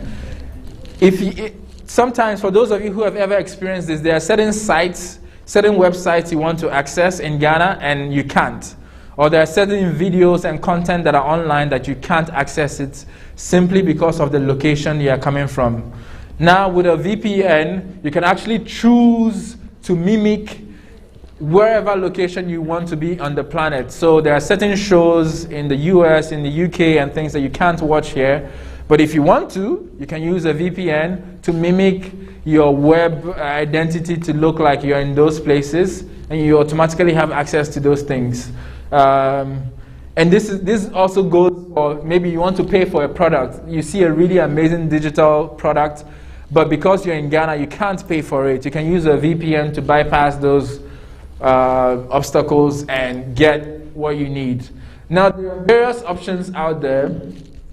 and you have to Google it. Google it again, bearing in mind what your own unique challenges are. But what I like to use is something called NordVPN. It's probably one of the most popular these days, and they have all these amazing deals where you can buy multiple years of usage plan, and you can use it wherever you want to. For me, it's very important because I work with different clients from all around the world, and sometimes I have to be able to get to them without the restrictions of coming from the continent. So yeah, when you get there, if your organization truly needs a VPN access, you should consider NordVPN, or there are several other options out there. Video conferencing software. This one there, everybody knows. Almost everybody knows. So there are different options out there. You can call people or video conference them. There is Zoom, there is Amazon Chime or Chim, there's BlueJeans, there is Google Meet, there is Appear, there's WebEx, there's Microsoft Teams, and there are several other tools out there. It really depends on what you want to do. But these days, I think Zoom has become very popular. There's also Skype. There used to be Viber. And yes, there's also WhatsApp. There's also WhatsApp. So it really depends on what you want to use it. I don't know what the true competitive advantage is for all of them, but I know that if you're doing a major global conference with hundreds of participants, you can use platforms like Zoom, and you can have multiple breakout sessions, multiple breakout rooms. It's really up to you. But if it's just one-on-one with your friend who is now studying in Germany or in Malawi, I think any of these platforms will work just fine. Just fine. HR management tools. So if you ever run a business, HR is one of those things that you need the professionals. You want to be on the good side of things to ensure that actual professionals are managing that process.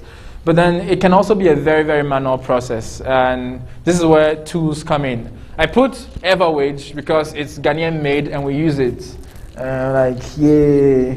It's like probably one of the best HR tools out there. You're able to process payroll. You're able to do your tier 2. You're able to just like with a click of a button. You don't have to manually type and send some email or something to your bank to make payroll and things like that. And then there are, of course, several other options. There is GoCo, there is Gusto, there is Zoho, there is Bamboo HR, there's Zenefits. There is so many other tools, but made in Ghana. EverWage. So yeah. You just want the right tool to keep track of your human resource, literally your human resource, and ensure that when the auditing period comes, there's an actual digital footprint of the interaction of your human resource. So, accounting software. Was anyone here yesterday when Andrew? This is the room that Andrew was in. Yeah. So for anyone who doesn't know Andrew, I work with Andrew. Andrew is our chief of finance. And he's the guy that keeps, make sure I get paid. Make sure everyone else gets paid on the team, and make sure the company runs on a sound financial ground. Now there are many tools for financial accounting. Gone tallied and book. Maybe in some environments it makes sense to have a book to put some data on it, but if you run a 21st century compliant institution, you probably want an accounting software. In fact, you should get an accounting software if you're like us and you have a healthy respect for GRA. Yeah, it will save you a lot of headache and unnecessary time wasted if you use accounting tools. It goes without saying that all of these are specialized tools, right? They're specialized tools, and you have to build some level of competence and confidence to be able to use them. Now, if you want to be able to use them all by yourself, quickly, another made in Ghana one, Oze. Shout out. They're based out of the Impact Hub. So if you're looking for financial management tools for your company, you should use the Oze app. And not only that, put on my sales hat, They also, depending on how much volumes you're processing, they're actually able to give you low interest loans or zero interest loans, really. It really depends on the volume. So if you're running your, I know some of you have your side businesses, maybe you're selling your bags, you're selling your thrift items on Instagram, you're selling plants. There's so many new businesses these days on social media. Have your numbers run through the OZE app, and you can actually get loans from them. This is like a loan in less than 48 hours. Yeah. But yeah, back to what I was saying. It goes without saying that you need people who are competent enough to understand what they are doing with these applications, right? They're not just, they're tools. Yes, but it doesn't then mean that any and everybody can use it. You want to take some time to understand how it truly works so you can deploy it effectively. And I think this will be the final two. Keyword research tools. I don't know about you, but if you truly care about your brand, if you truly care about because our work is very, very exposed digitally, we always want to make sure, like every morning or every other day, I want to understand where our brand is getting mentioned. If someone mentions Impact Hub Accra, tomorrow morning I'm going to receive an alert that shows me exactly where it was mentioned, within what context it was mentioned, and if I paid, they have this analytics tool embedded in there where if I paid, it can actually tell me what the sentiment is. Is it positive or negative? Or what should I mean, Ahref is essentially if you are ever interested in keeping an eye on your online brand, this is one of the tools you want to use. It gives you an idea of where the interactions are happening. Similar to Google Analytics, but this is a bit more detailed, a lot more detailed. Google Analytics will be maybe for your website. This is anywhere at all your brand is mentioned, whether it's on the normal web or the dark web, wherever it is, there are different options. It gives you that alert, and you can actually go zoom in that specific article or specific social media mention, whatever it is, and analyze and say, okay, well, this customer is actually saying that they enjoyed our service, so that's great. So maybe there's something that they were doing that we need to keep doing more. Or maybe, oh my goodness, this is something we need to call a management meeting on before it turns to material damage. And it's helpful to just know these things, right? In this day and age where information travels at the speed of light, in the same way, opportunities to make great returns on investment travels, and at the same time, bad news and things that could really, really make your company have a bad day travel at that same speed of light. So you need some of these tools to actively keep an eye on your online brand. And the final thing, which is also within the Google It family, and I highly recommend anyone here to do it when they have their spare time, is to look at the Grow with Google platform. Google has, like I said, they've managed to build a global platform where I don't know the exact percentage of global internet traffic that goes through Google infrastructure, but one thing is certain: they know a lot more about your brand than you do. The data speaks for itself. And this is not like, oh, but no. The data speaks for itself. Now, they've been able to analyze all of that data because it makes sense for them to make money. They've been able to analyze all of that data, and they've put in a series of courses for small businesses, for job seekers and students, for career certifications, for free training, for any number of users within the Google ecosystem. But my favorite is the Grow with Google. So if you're a small business owner, even a big, small is relative, right? You could be small. I still consider the Hub a small business because it truly is. But it doesn't matter. Just if you ever have time, one of those personal development or business growth periods, try to look through Grow with Google. They have a lot of courses, they have a lot of free tools that allows you to truly understand how to improve your brand presence online. And why is this important? Why should you want to improve it? Because we live in a digital world. Everything is interconnected. Your competition is no longer Accra. Your competition is no longer Ghana. Your competition is not even Nigeria. Your competition is not even the continent. It's the entire globe.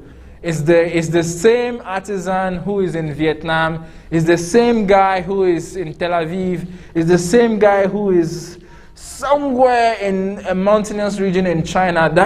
This is our competition. And so if you truly, truly want to build businesses and products and services that stand out there, you have to look at global best practices. And Google has, in their generosity, but making money off of our data as well, have put all of these things together for you to interact with. So do take time to interact with this, in addition to all the different slides I had showed you earlier on. Oh, by the way, I religiously use this to learn one or two things. So, all these plenty things I've talked, you're probably going to, how do I get started? Just start.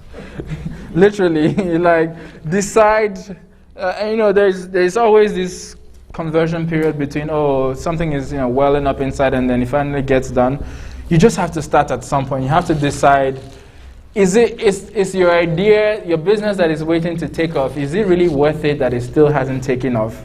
Just start, just do it, just start and figure it out over time. Like, there's no real manual to all of this process. When we started the hub, like I said, the first 2 years we thought we were going to be a whatever education institution, but look at me now. Look at us now. We're doing completely opposite of what we initially started out to do.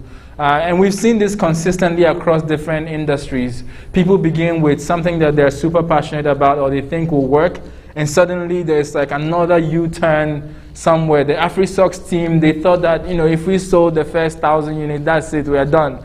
Now, it's become a full-time job for them. Now they are talking about setting up factories. I mean, these are success stories. There's also extremes where things don't work out. But just do it. Just do it. Just do it. Thank you, ladies and gentlemen. So it's Q&A time. They've warned me that my time is up. So you can ask your questions now. I think we're here. Yes, please. Go on. Yeah. So how do you direct traffic to your website? How do I direct traffic to my website? How do you help me direct traffic to my website? So his question was, how do I help him to direct traffic to his website? So, how should I ask? Okay, so my question is, how do I direct traffic to my website? Mm-hmm. Or maybe my social media handle? Mm-hmm. Well, I can attempt to, I use digital tools quite all right, but sometimes I'm not necessarily the expert. So there are two distinct things. There's the social media and there's the website. They're all the same thing. They're all on the internet, right? Now for websites, what I do know is a trusted and tested method is SEO, search engine optimization. So whenever you put a keyword in Google, when you Google it, right, there's this little minions in the back. There's these things, they are zeros and ones. They're just running around trying to bring the information to you, right? They are looking for keywords, whatever keyword somebody searches. So if you type co-working today, chances are Impact Hub Accra will appear in the first page of your Google search. Why? That was deliberate. Because we've managed to ensure that a lot of the keywords on our website that people would ordinarily search for are on our website. So that way, when people make a search, one of the first pages, Impact Hub Accra, will appear. And then now it becomes a question of, okay, which one are you going to click first? So in your case, search engine optimization is definitely one way to drive traffic to your website. And there are many professionals out there that do this. There are online platforms where you can actually pay someone to help you do that. Or you can Google it. You can Google it and learn the hard way of figuring out how to drive traffic. There's also, when you're paying, Google literally collects money from businesses or from anyone for that matter to rank your page. Right? So when someone does a Google search on your business or whatever it is you have online, if you're paying Google the right amount of money that they are asking, they can actually make your page rank higher than other people's. So if you did, again, co-working search in Accra, chances are Regis, is it Regus or Regis or Regus, R-E-G-U-S, always comes first. There's most likely a reason why that happens. But that's one way to drive traffic to your websites. For social media, pay for the ads. These days, there's no real thing such as organic. Well, to some extent, you can build social media interactions and reach on your platform through organic posts. But from LinkedIn to Twitter to Facebook, everyone has algorithms that will suppress your organic reach until you pay them money. In fact, Facebook is literally an advertising company at this point in time. Every single major global corporate has a Facebook page. And every time they make a post, you literally have, if you want to engage people, you literally have to pay Facebook money to make sure that their ads and things are in the face of people. So that's one way to consider that. And if you feel like you also want to pay the money, you just have to do the hard part of doing the search engine optimization yourself, checking every week or so to see your page rank, maybe copying and pasting your Facebook post and Twitter post in other people's message boxes, and maybe annoying them, but that's a possible approach. And these things I'm saying are actually things that we've tried and tested multiple times. When I post job ads, when we do any major announcement that requires a lot of eyeballs on it, you just have to bite the bullet and you just have to just pay. They've built their platform and you are the platform, so they will make some small money from you. Yeah. Any questions? Any comments? At this point, I'm no longer the person standing between you and the end of the day. So if you have questions, comments, concerns, I am happy to get them. And if you ever wanted to get in touch with me, my email is here. See it? Here.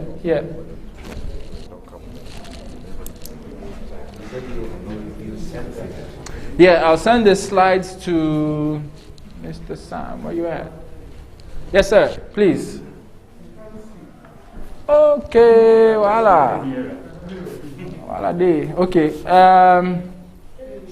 Kelechi, yes, Kelechi. The mail will be sent to the emails for them to give us a feedback on the program. Okay. Please, so I've just been told that after the closing, you're going to get an email that will require you to give feedback about this program. Like, you rate the way you rate on the Uber or Bolt. Is that how will it be a rating system? Okay, wait. Feedback. Essentially, they'll ask you to tell them how this went, and so that they can design probably a better experience next time if need be. Any questions, comments? Yes, please. The slides. The slides. Uh-huh. Are you going to send it about the data they have without emails, or is personal? That's a good question. Do I want to send out all this free advice to everyone at the same time? I'm happy to take your email address, or I can also give you mine so that we can share. With the filling of the feedbacks, if you stay behind and watch it on Facebook, then you project it right now for them to see it. Okay, so they're about to project how you go about filling the feedbacks. So please stay put for a few minutes and it will be on the screen, right? This screen. Okay, thank you, ladies and gentlemen, for your time. A round of applause for yourselves once again. I saw some of you, you're like, but it's okay. It's understandable. It's towards the end of the day, and I really tried not to be the boring guy. But thank you for staying through the presentation. If you ever see me out there in the wild, wave. Just say hello. Thank you. So please, you can sit and wait. We will bring your lunch to you here. Am I included? Yes, please. Just making sure.